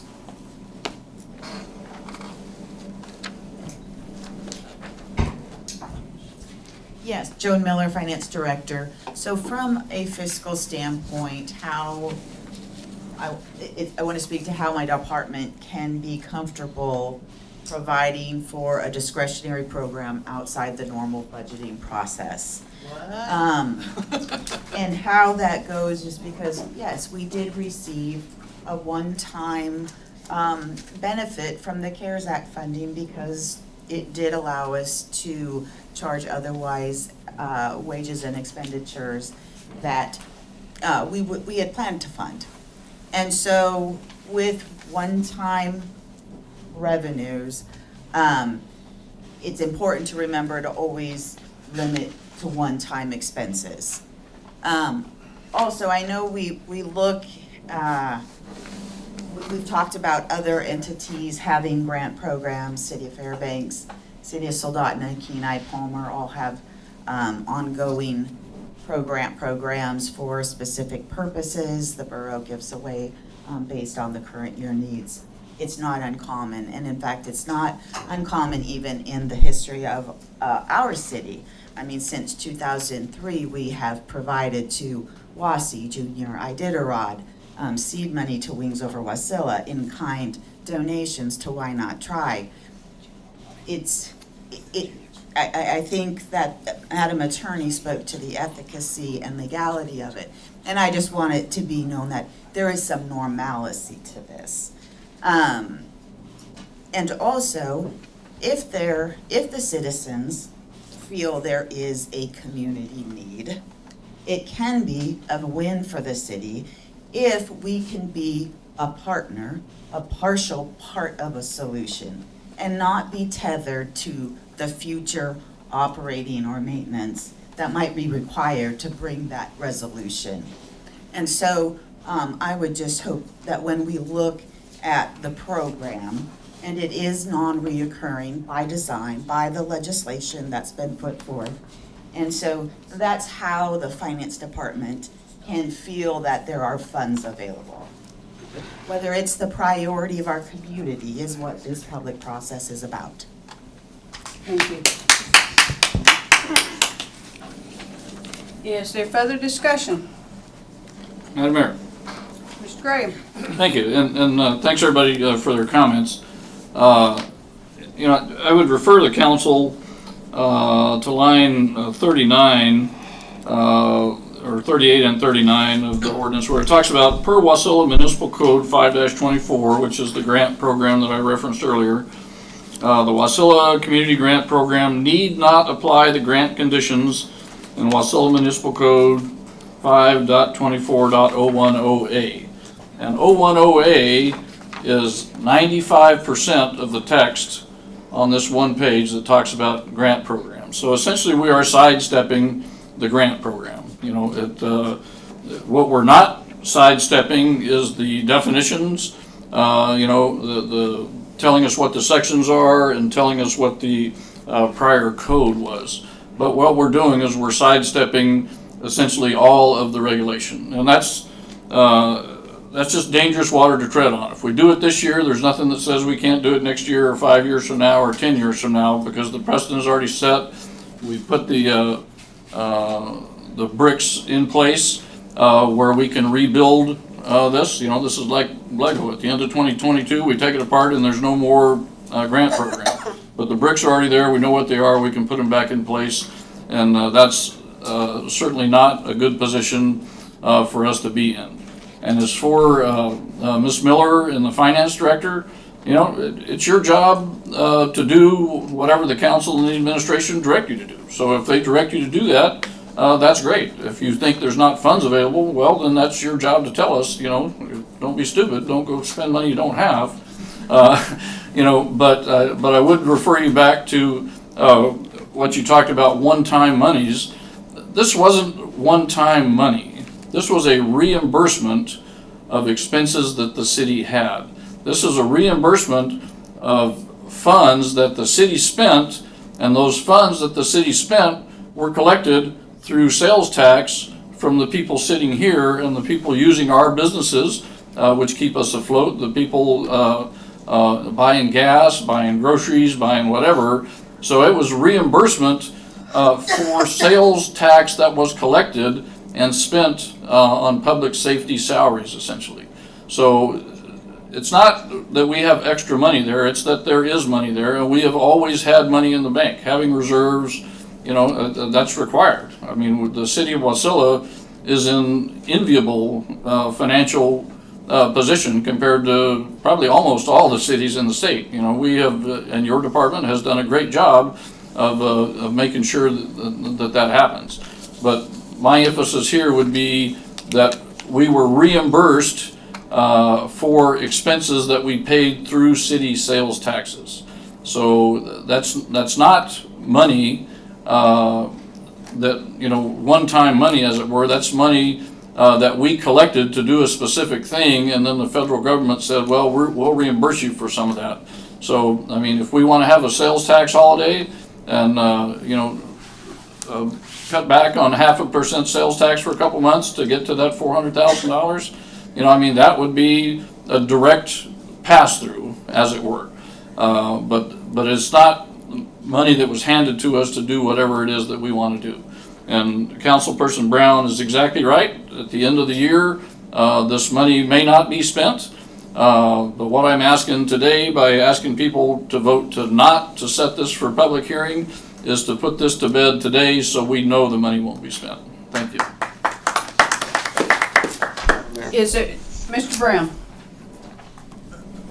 And maybe I'm confused to the attorney and to the finance director. One, reading line 38, words matter to me, and that doesn't say to me, but maybe I'm reading it wrong from a legal standpoint, that we intentionally going to ignore the law and do what we want to do.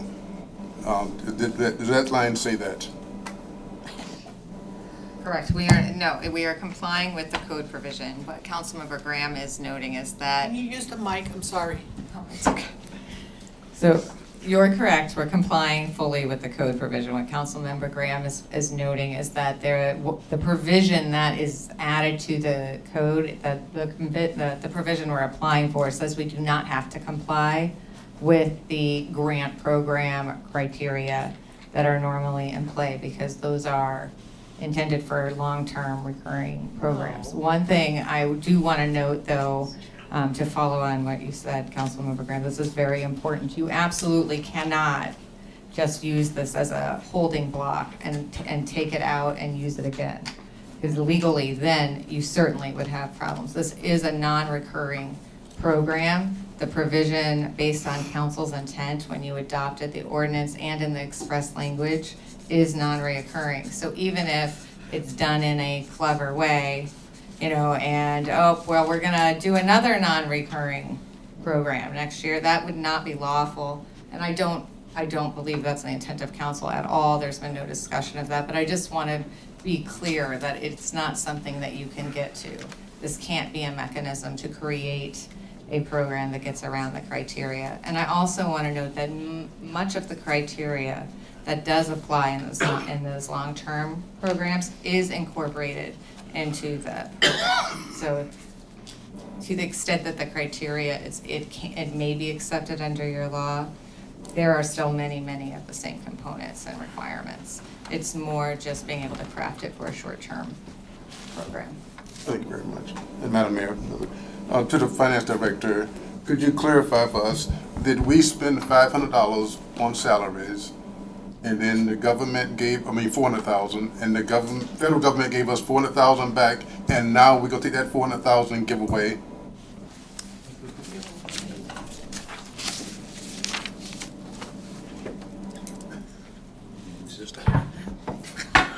Finance Director, to Council Member Brown.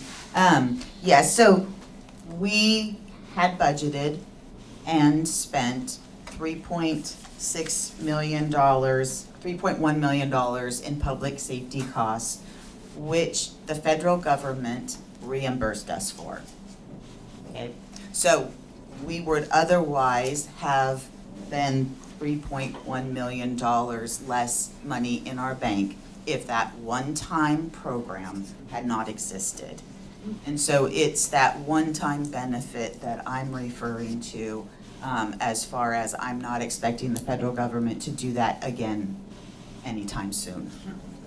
And so that it's that component that makes me feel comfortable to allow a discretionary program to come about outside the normal budgeting process. That would be my normal fiscal strategy, is discretionary programs should be, deliberated on during the normal budget process. I feel comfortable that we have funds available. And so if there is a community need, we do have the funds available for a grant program. Thank you. And the reason I asked the question of those two, Madam Mayor, was the allegation that we was doing something illegal or underhanded. I would hope that if there's proof that this clerk, who's our parliamentarian, the city attorney, and the city finance director was doing this illegally and outside the scope of what's proper, that we wouldn't be discussing a program here under 3233, but we will be talking about legal action against those three people for giving that advice to the council to do something that was completely unethical and illegal. And I haven't heard any of that. A lot of allegations have been made, but we need to be careful making those allegations.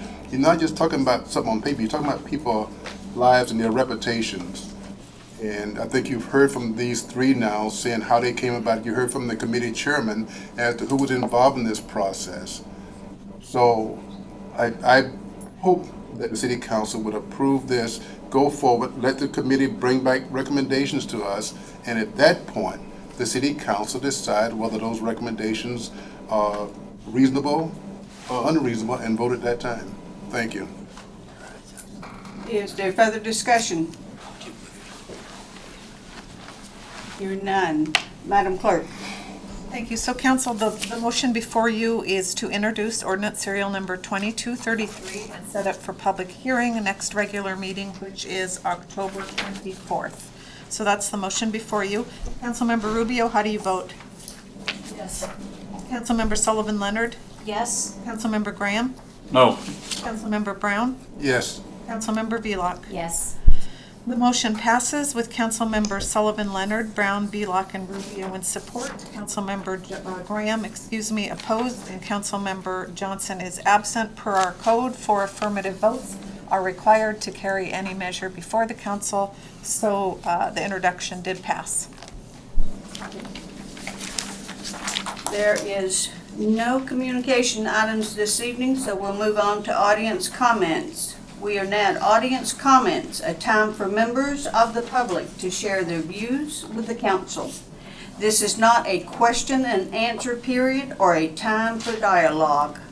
Speakers may be referred to administration, or issues raised may be taken under advisement by the council or administration. Is there anyone present who would like to address the city council? Yes, ma'am. My name is Mark Ewing. I live right here downtown Wasilla, have for 53 years. I want to bring up a couple points. Wasilla Municipal Code 5.16.210 states very clearly, sales tax will be used by the city for 2 reasons: operational and capital projects. We've had 8 mayors and probably 25 city councils since that sales tax was proposed and passed by the voters. And I think that if we are going to get into this Pandora's box, it's like any other Pandora's box. You want to get the voter support. Mr. Brown, I know you can't answer me, but I'm just questioning how it is you weren't on the committee, that you know so much about what the committee discussed. And because there is a thing called the Open Meetings Law Act, hopefully you weren't getting secondhand information. So $100,000 was given to the Wasilla Chamber of Commerce on a contract, not as a grant. The Wasilla Chamber of Commerce ended up blowing the money on things like limos, hairdressing, getting their nails done. The city, I think it was $18,000 we spent on a audit to find out there was $33,000 misspent. Instead of making them pay it back, they paid it back in kind, taking over the parade and taking over the fireworks, because they didn't have the money. At that time, the Wasilla Chamber of Commerce had a large membership. After that, they had nothing. They ran it into the ground, all because they misspent the money. I want you to really dwell on this, and I'm going to use the last of my time to just look at you all. Thank you for having me tonight. And I want to thank all the former city council members that are here tonight. In all the years I sat here, I've never seen this many former members come out. So, I got 29 seconds. I just want you all to think about this before you take it on. There is this thing called a recall, and I'd be real careful. If the voters feel they've been misled or that we're heading down a rabbit hole, nobody's position is infinite. Again, thank you.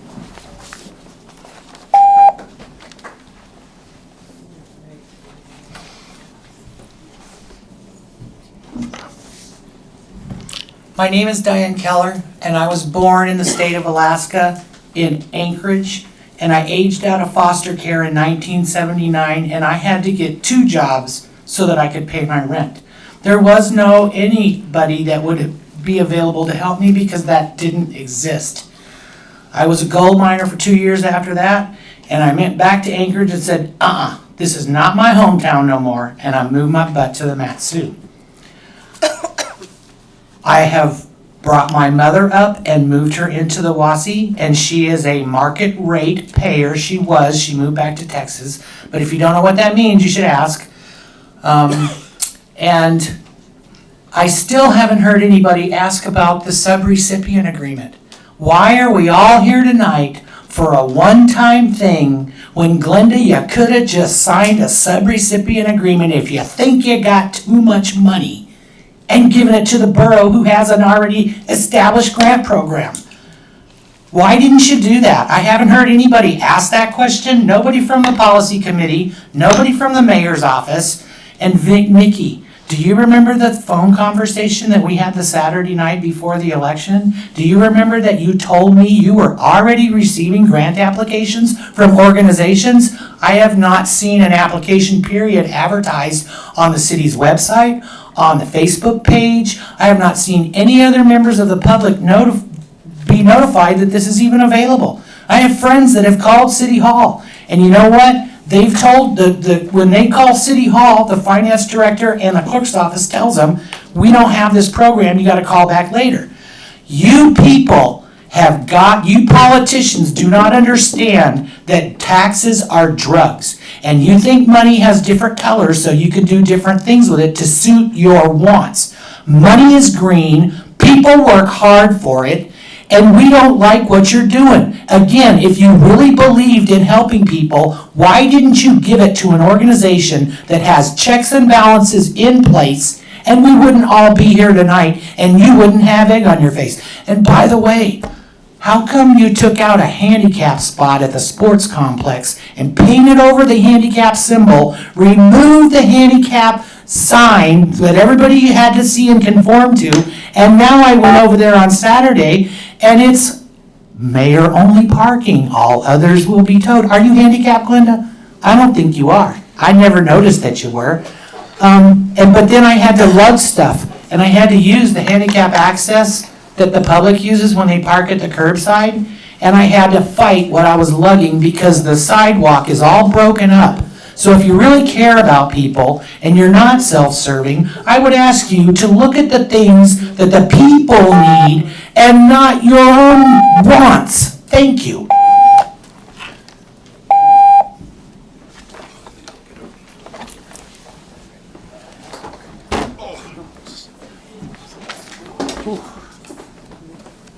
Well, we meet again. In closing, I'd like to thank the 5 former elected people in this city. There's a number of former councilmen.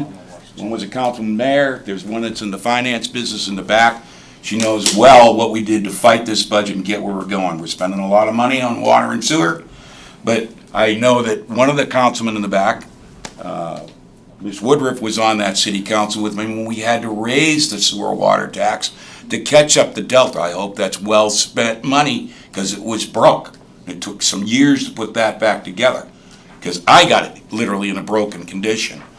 I'd like to assist my sister at bar over here to probably look at the fact that when you're looking at the statute or the code that also talks about grants, that you've got to look at Chapter 5. You've got to look at all the codes in toto to understand the whole nuance of what's going on with the law. Number 1, you have Chapter 5, Section 4, as Mark Ewing pointed out, that's the fiscal provisions generally of the city.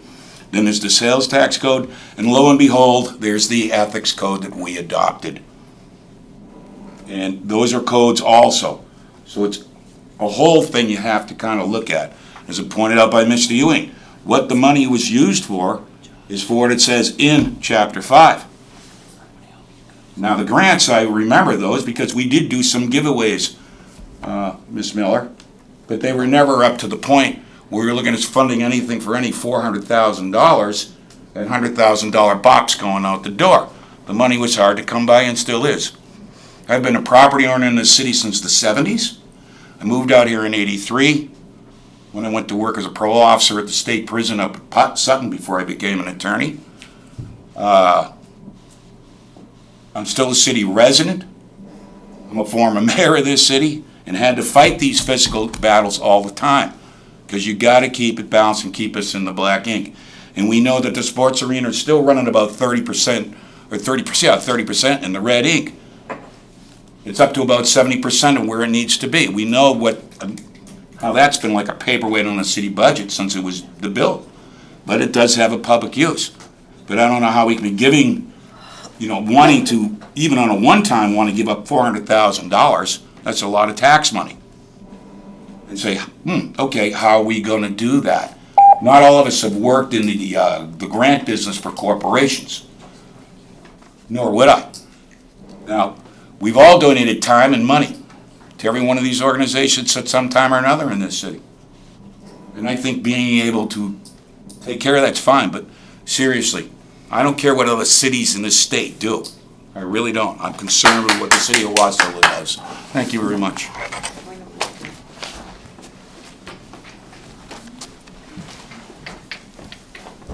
Jeff Rummer again. With this 400,000 extra money, I don't know what a street light cost on a intersection. 750,000. All right. When they opened that Palmer Wasilla Highway there by the Home Depot, I live off of Creekside and Glenwood, and when you go up the hill and you're sitting there during rush hour traffic, there's not a possibility in hell of going either way. And I was up there one evening. I sat there, as soon as I pulled up, I seen a gap. I stopped and then took off. Wasilla police officer going the other way, did a little U-turn, pulled me over. I got a 2-point ticket and a couple $100 fine. But since then, my point is, 2 different times I've come up that hill and there's been a Wasilla police officer in front of me, turns his lights on, gets the people to stop, goes out there and makes his left turn, turns his lights off, and he's free to go. So is that an affirmative for us to put lights on our cars, or should we put a damn intersection up there so that people have a access to get onto the damn road? You have people going to work every morning and come up on and use that road and can't get on it. There's going to be access, and I know from the past experiences there has to be so many deaths and so many accidents before they put a signal light in. But how long are you going to allow this, or allow the people keep seeing the Wasilla Police Department's putting their lights on, and going, what is going on? So, I think there needs to be a light put on that damn street. I'm just saying. Thank you. Steve.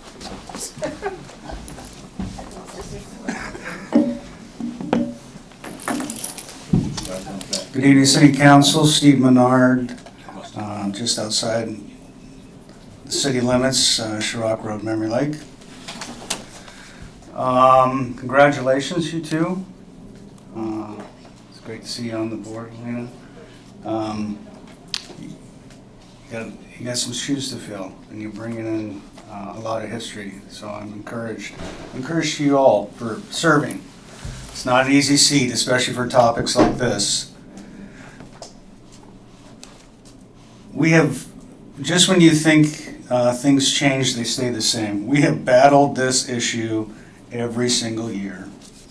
And Councilman Brown, you're absolutely correct. This is not a done deal. It's only one step closer to bring it onto the agenda to hear testimony, whatever. But what it does do, it gets one step closer.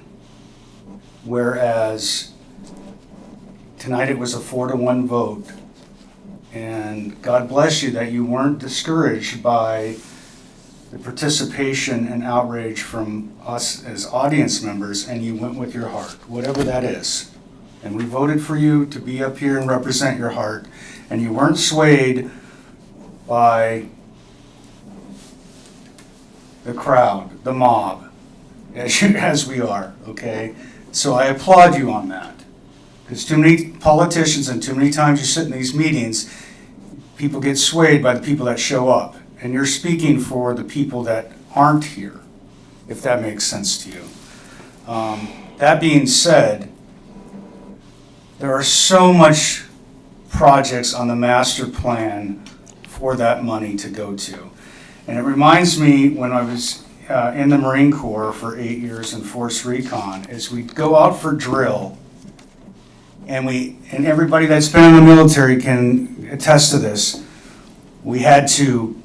Those MREs had to disappear, that ammo had to go somewhere, right?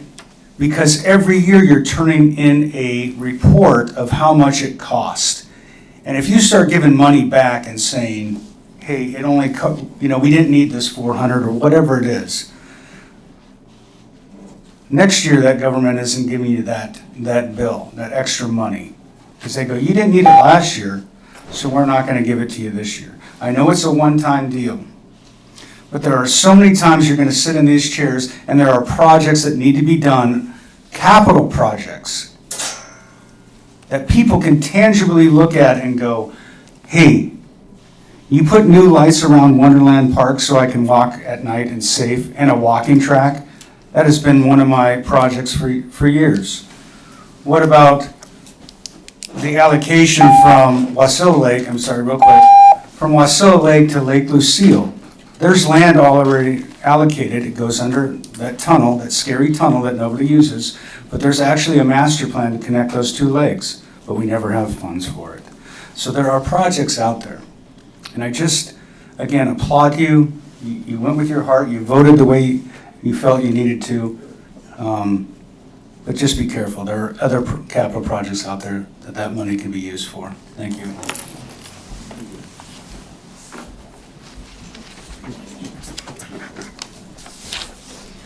Jean Trushinsky, thanks for another 3 minutes. Sorry. I want to talk about a totally different subject. I know you probably want to hear some more about that.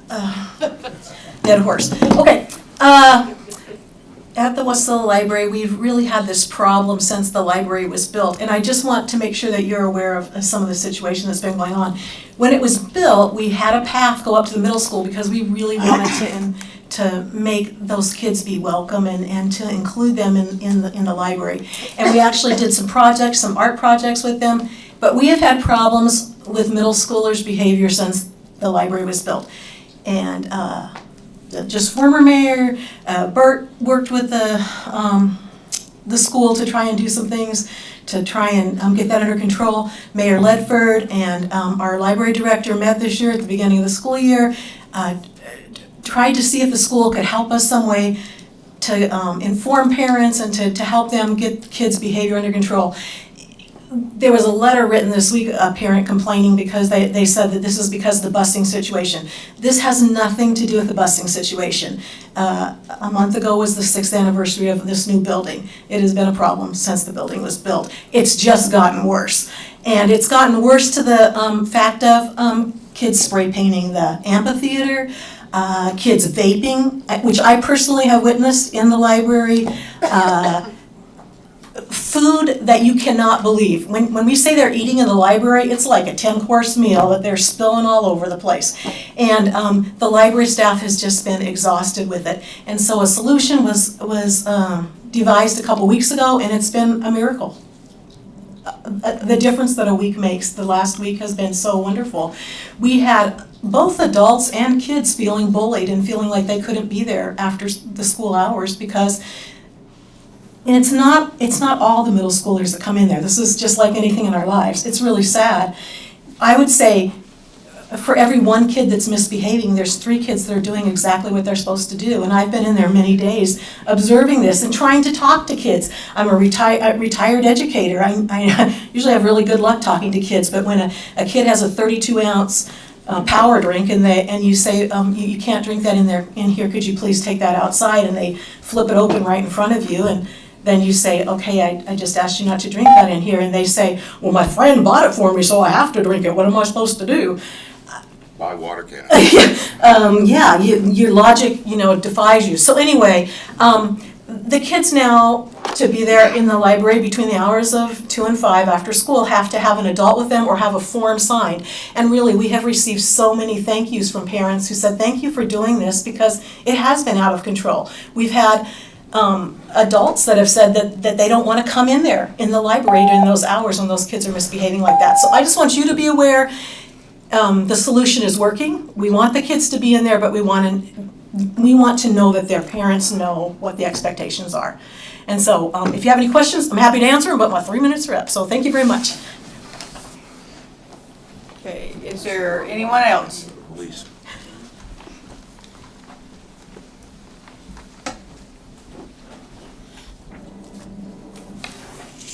My name's Diane Beauvais. I live in city limits, and I'm very disturbed to hear about the grant applications. Probably some have already been passed out.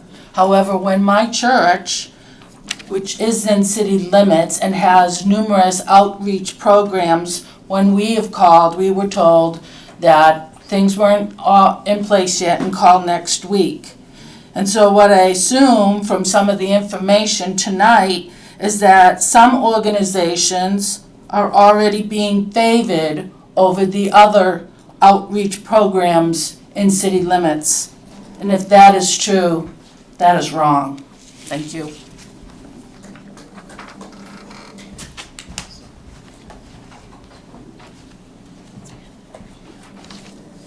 Madam Mayor, members of council, thank you for this additional bite at the apple here.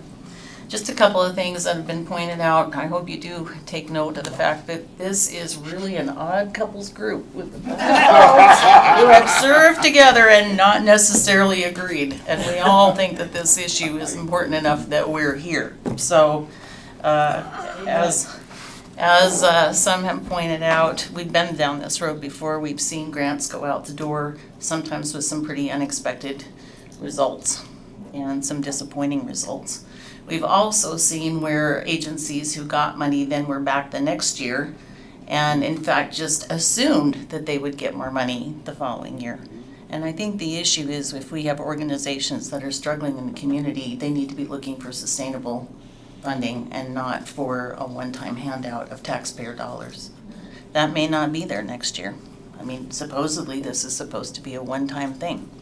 So I think we need to look at that.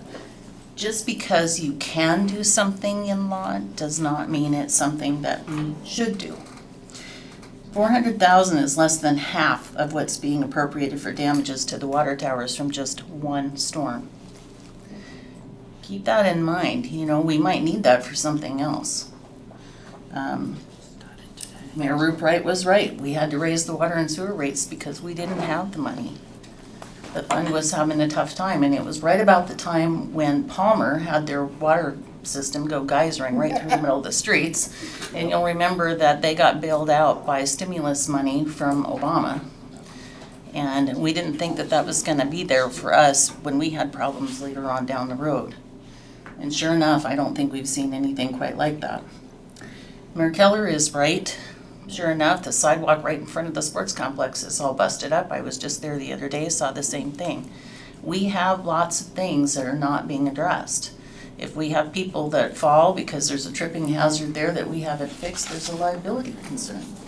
We should be keeping those things in mind and making sure that we are keeping up with our infrastructure needs and the maintenance that we have on what we already have.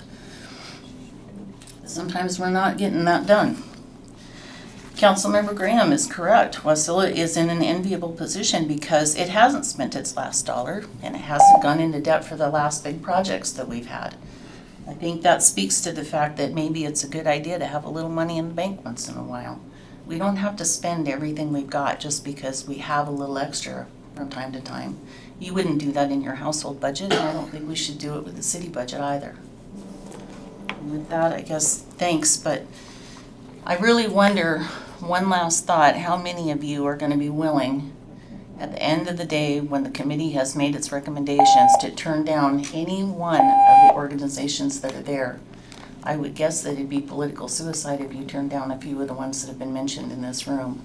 And I don't know that too many people are going to have the backbone to stand up for that and say, you know, we just really don't have the money. Thanks.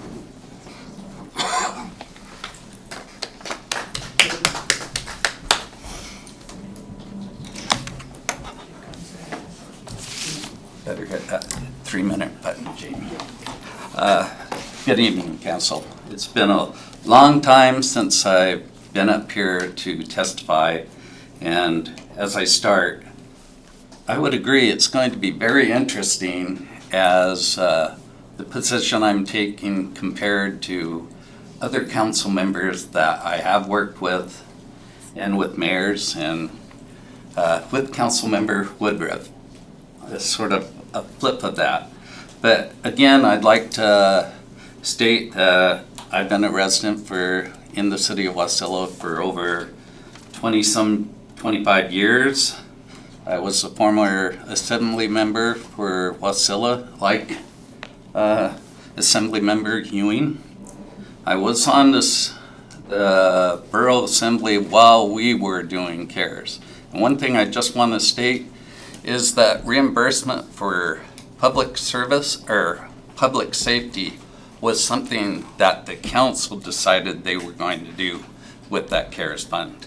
Just like the borough decided that we were going to utilize EMT revenue or pay for EMT through CARES and use our property tax revenue for debt service and other items. So Council Member Graham is correct that it all flows through the system, and what you have is a net change in assets of a large amount in 21 and a pretty large amount in 22 from what I've seen.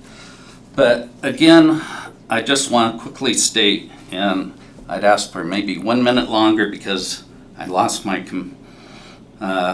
paper I was going to read. I was the finance director under both the Mayor Palin and Mayor Keller.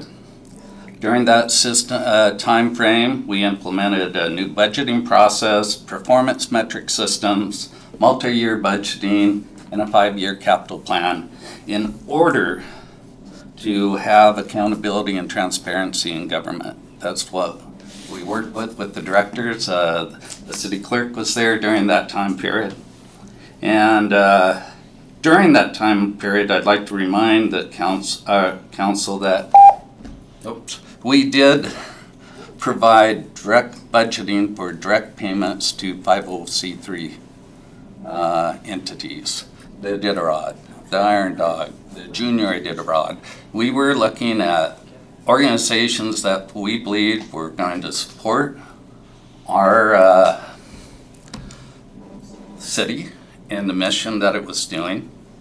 And at that time, I sat directly where the deputy administrator was sitting, and no city attorney during that 10 years that I was there said that the city was breaking the law in regards to providing those payments.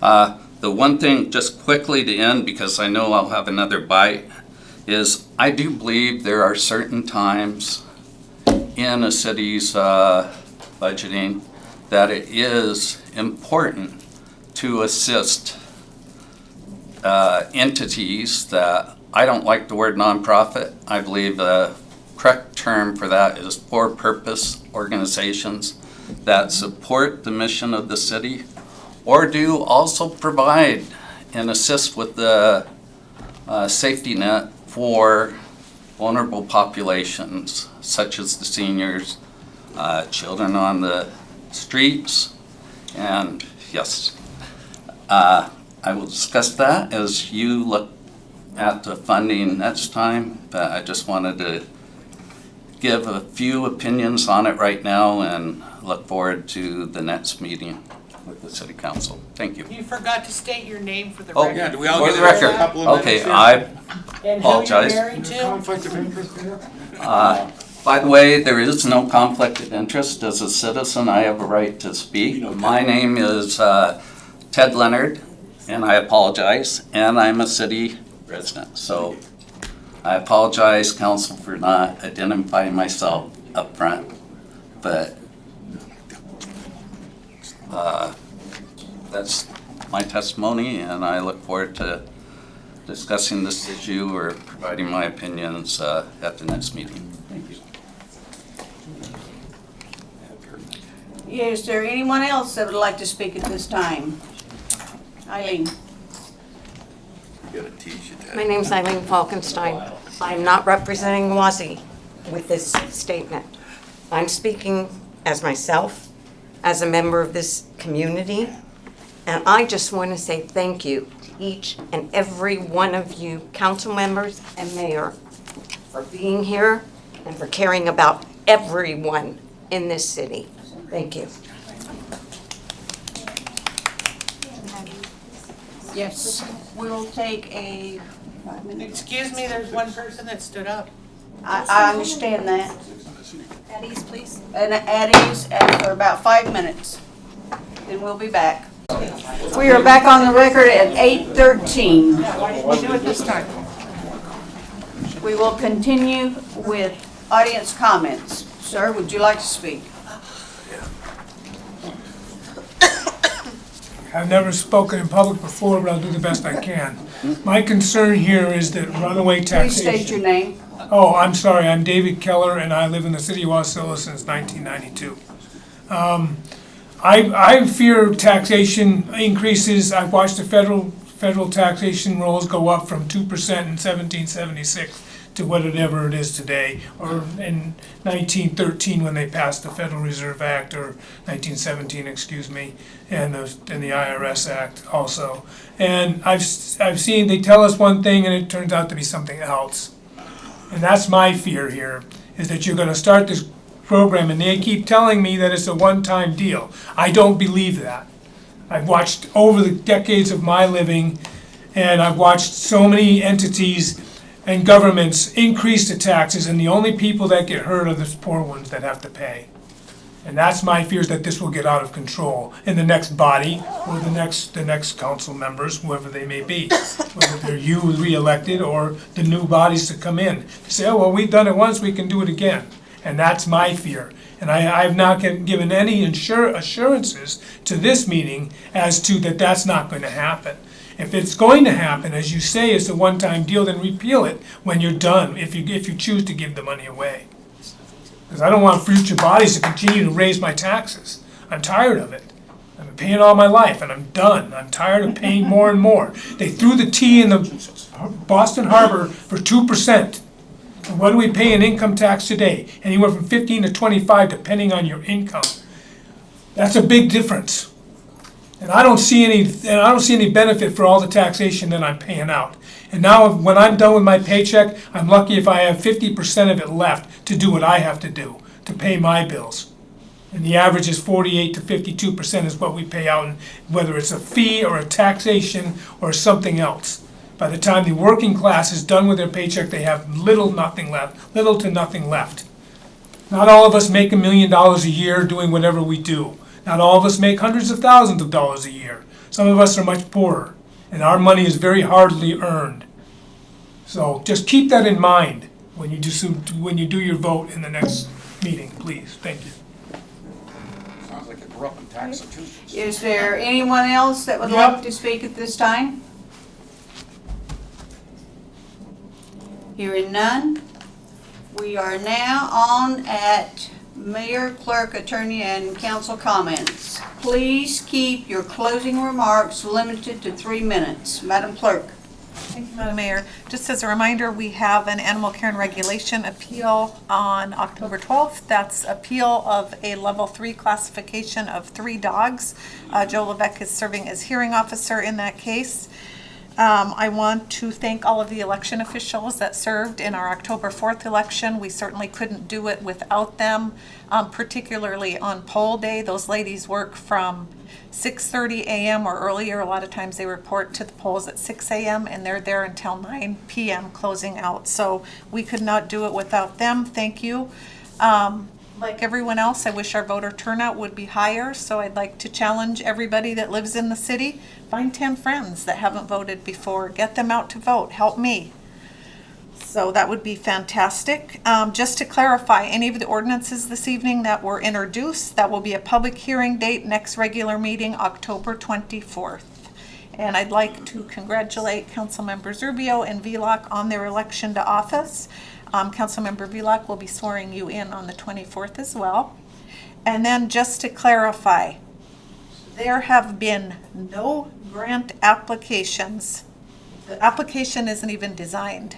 So there have been no grant applications let out to any member of the public from City Hall, from my office. If there has been, I am not, again, the application's not even designed. So I want to get that out there and nip that rumor in the bud. Thank you to everybody that came out tonight, and that's all I have, Madam Mayor. Thank you. Madam Attorney. Only one comment just to dovetail into the clarification of the clerk. For the record, I just want it to be very clear that this grant application program, this program has not been rolled out yet. It has not been adopted by council.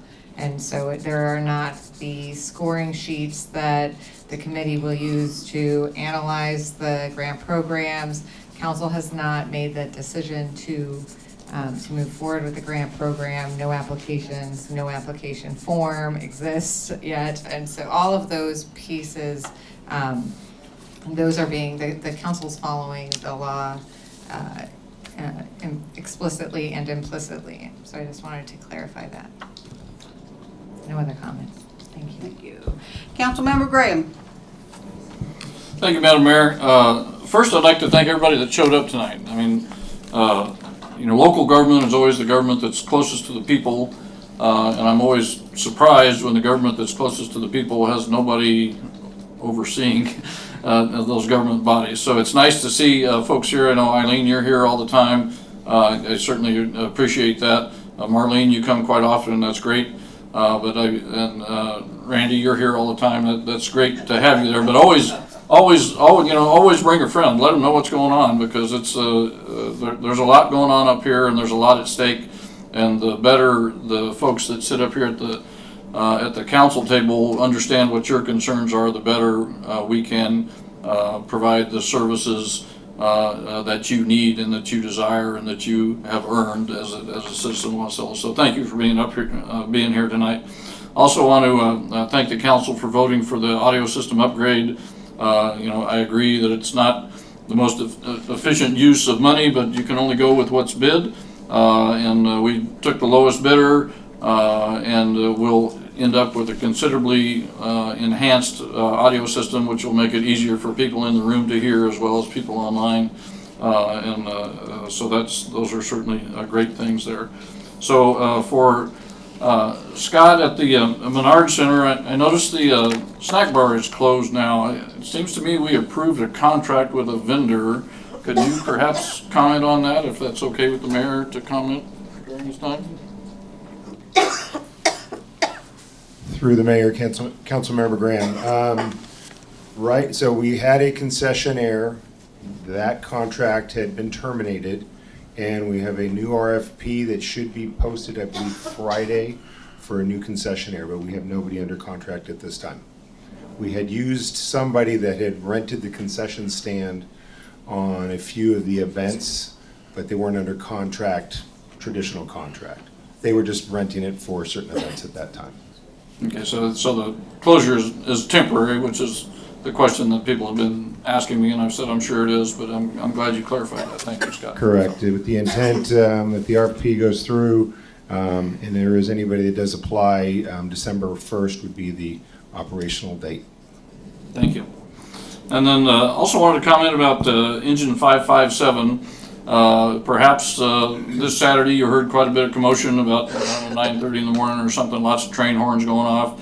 Engine 557 is one of the original steam engines that was used by the Army here in Alaska to move things throughout the state, during and after the war, to make sure that supplies and material were available. It's been undergoing a renovation for 8 or 9 years. It's been a long time. Over there where now that Outdoors and More clothing company is. But so Saturday they were able to roll that out of the building, not under its own power. It had to be towed out, but it was on its own rails. The restoration is essentially complete. All the major parts of that are done. It was hooked up to the tender, and then when the train came through, the regular train came through on Saturday morning, the two trains saluted each other, the present and the past, and it was a great thing. And if you haven't checked into Engine 557, the restoration over there, I would encourage you to stop by and take a look. They would love to show you around. It's an amazing project. It's taken the whole community to do that, and like most volunteer projects, there's several volunteers that have worked really, really hard on that. But that's going to be a great thing for our community to have that replica, or I should say have that piece of history back with us. And earlier it was asked of Public Works if any of the funds that we're using to replace or to repair the water towers would be coming from FEMA. Do you have an answer to that? Or have we applied for any funding on that, or? So we're actually seeking two avenues. So the city has general property damage insurance. Right. So we of course need to seek funding that direction, as well as in tandem working with FEMA to cover the residual that's not covered under insurance and possible upgrades in particular areas. Well, I'm glad citizens are glad to hear that. Thank you very much. Also wanted to comment, Jeannie Trzynski, are you hiding back there, Jeannie? There you are. Yeah, she's here all the time too. With the Friends of the Library, she did mention the availability of newspapers online to folks that have a library card. It takes 5 or 10 minutes to go down and get a library card. And Jeannie is absolutely right. You want to read the New York Times? Well, great. You use your library card number, and you at your house or on your tablet or whatever, you log in and you've got the newspaper right there. So if you don't have a library card, I would highly encourage you to get one and then to find occasion to visit the library. Jeannie also mentioned the Friends of the Library book sale every month. If you haven't been to one of those, I've never filled up a bag with $5 worth of books, but I've always found books that I wanted, and my kids are going to have to dispose of when the time comes.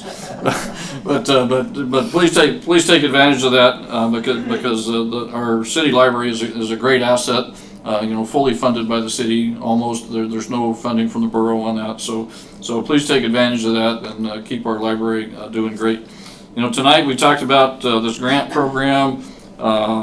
We talked about giving of ourselves, and I wanted to comment about an event that we had this weekend. And when I say we, I talk about the Rotary Club, the Wasilla Noon Rotary Club, hosted Rotary Uncorked at the Menard Center, had about 340 people attended, raised, I don't know the actual numbers yet, but it's going to be somewhere between $120,000 and $130,000, which goes to charitable events, mostly aimed at children there. But the important thing is that just showed how generous our community can be. If there are valid programs out there that are doing good and have the folks promoting them, and get the word out to the community supports those programs. So congratulations to Rotary, and that's kind of a conflict of interest because I'm a Rotarian. But congratulations to them for doing a great job, and thank you to the community for supporting the many nonprofits that are benefits of those funding there. Also wanted to congratulate Nikki and Alina on your elections. Alina, I know yours was hard fought, but I had faith in you. And Nikki was very tight. The first time Nikki ran for election, she didn't have anybody running against her. So she thought, well, this is a cakewalk, and now she hates me for helping talking her into running for city council in the first place. But congratulations, it can be great working with you guys. And lastly, I wanted to talk about the Alaska Municipal League. Both the council member Velock and myself are board members of the Alaska Municipal League. Our meeting will be in December, so for council members, I would highly encourage you to attend. If you're not able to attend all 3 days, please make plans to attend at least one of the days. There's a lot going on there. A lot of local governments tend to reinvent the wheel, but if you go and you see what other local governments are doing, it's a lot easier to adapt the wheel than to reinvent the wheel. So I encourage you to make plans in December to attend the AML conference. And once again, thank you all for being here. Thank you, Madam Mayor. Councilmember Brown. Do we have any time left? You can have the rest of my 3 minutes. I'm glad I don't work by student 3 minutes. Thank you, Madam Mayor. And also congratulations to Nikki and unopposed. Good job on both sides. Can you speak again? I can't hear what you're saying. Thank you. I'd like to thank all the people who showed up tonight, even those who left early. I'd like to see you come back more often, whether you're opposing or whether you're supporting something. That's how we make decisions. That's how we get feedback from the community. And I hope you will come back when you're in support of some of the things we are doing.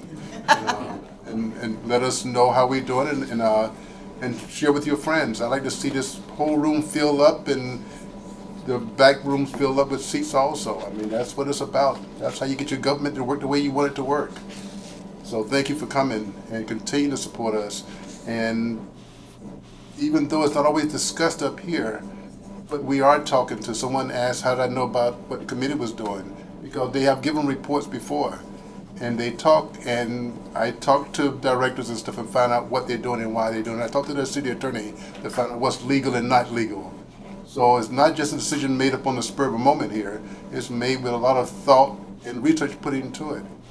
And I am concerned about all citizens in Wasilla, not just those who oppose this one piece of legislation, but those who have been here. And I have a deep respect and humbleness to those who have come before me, who sat in this seat and had to make those tough decisions, and who I'm sure you went through some of the same times when people opposed what you was doing. I understand that. And I am also a supporter of donating your time. I donate anywhere between 40 and 80 hours a week to other organizations that I belong to. So I understand that, but I also know once in a while people need a hand to help them up. Not every day, not continuously, not over and over again, but they need a hand. So we take all that, I take all that in consideration when I'm about to make a decision. So I ask that you watch what I do, not just on one issue, but on all issues. And I hope you realize that I put a lot of thought and a lot of commitment into what I'm doing up here. And I feel the same with my fellow councilmen. They put a lot into it. Yes, we get a stipend for coming up here, but I think we all agree what we're being paid to be here is not the reason to be here. So it is that we are committed to the citizens.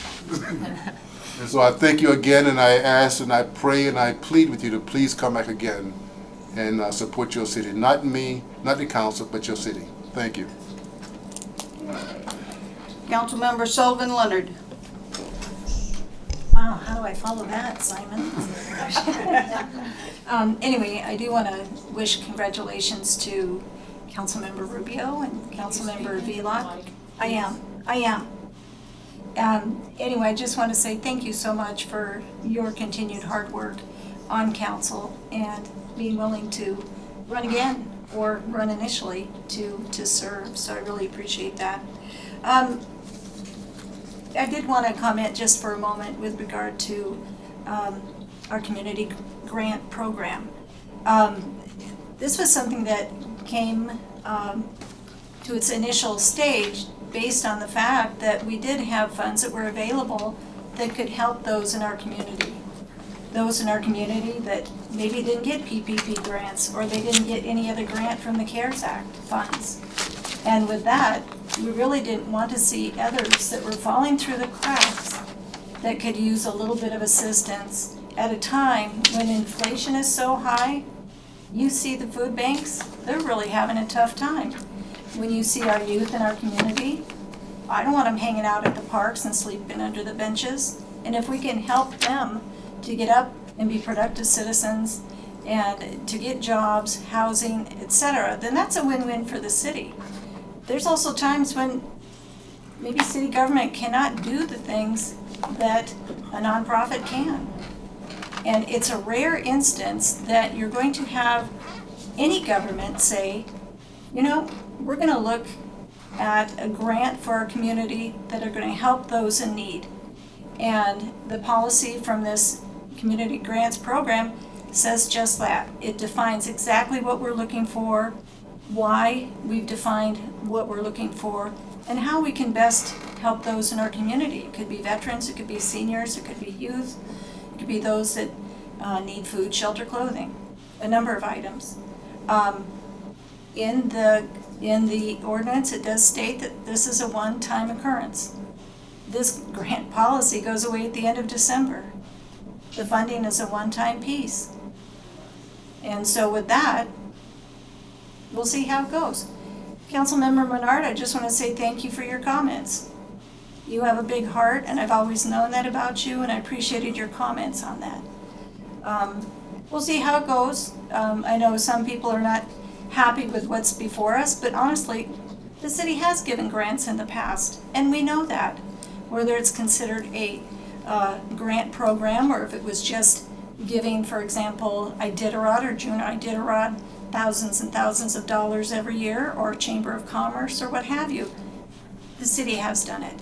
And I'll give you an example. We had the sexual assault response team that was initiated under Mayor Rubright, and with that, he was able to pull together with Mayor Burt Cottle. They were able to move and work with all the different agencies to figure out how we could continue to promote SART, support the public safety entity to help them, because at that time, Mayor Rubright was correct. We were sending victims into Anchorage in order to be examined. The investigators were having to travel with them, and it was traumatic. I mean, absolutely traumatic for these individuals that had been sexually assaulted. The city now has an agreement with Matsu Borough and other entities that it's a group grant piece, but the city for the last, 7 years or so has offered $50,000 each year to go towards that SART program. So there are times when the city can identify a problem, put money towards it, and help to support entities that maybe they wouldn't do it otherwise. But in that particular instance, Mayor Rubright was right on, and we supported that. So this is a one-time grant. We'll see how it goes. I do thank everybody for coming here tonight. Maybe we don't have an agreement on certain things, but it really doesn't matter. Your public participation is important, and I do appreciate that. Thank you, and have a very good night. Councilmember Velock. Thank you, Madam Mayor. Yes, I'm happy to be reelected.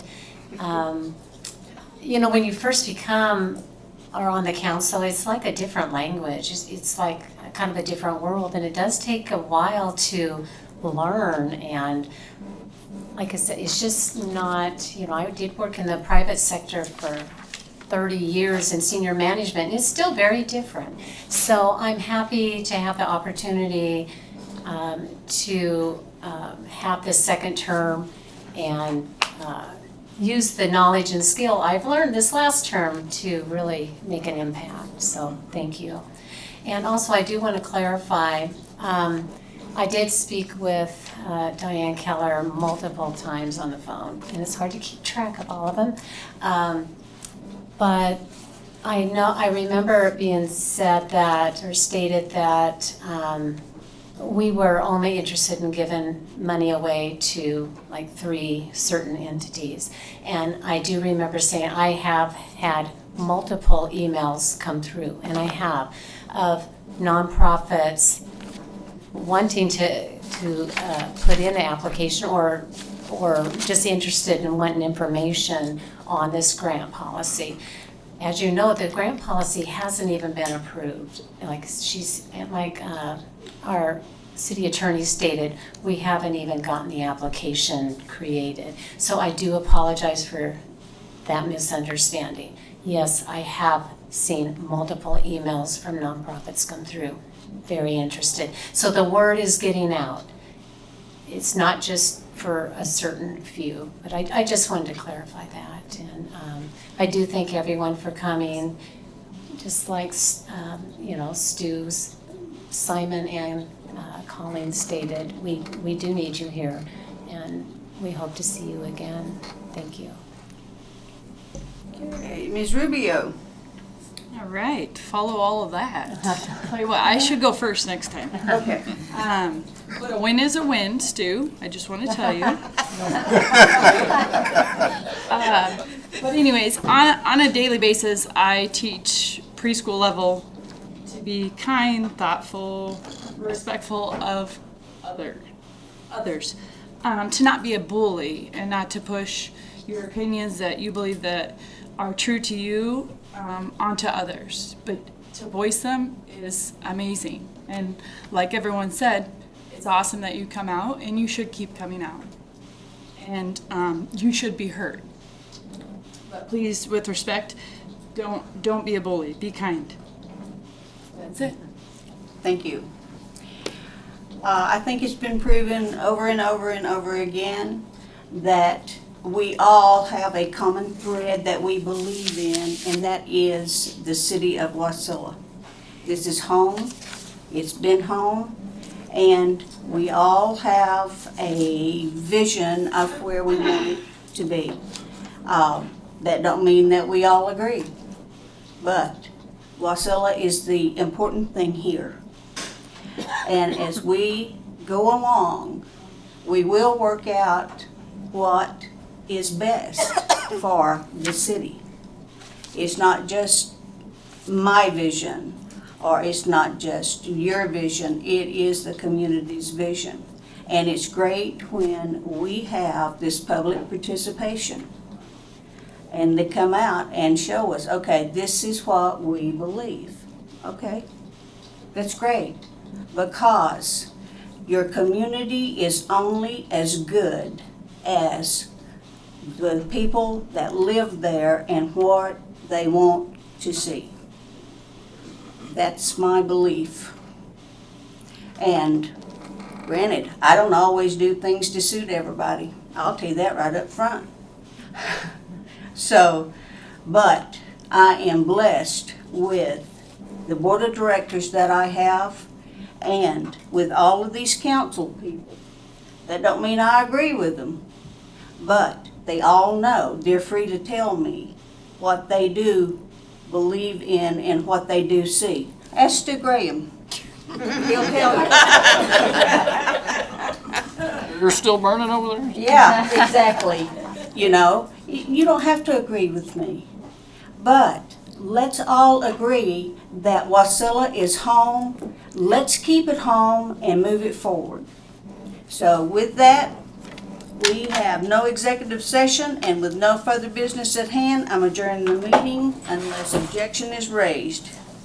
Hearing none, the meeting's adjourned at 8:40 p.m.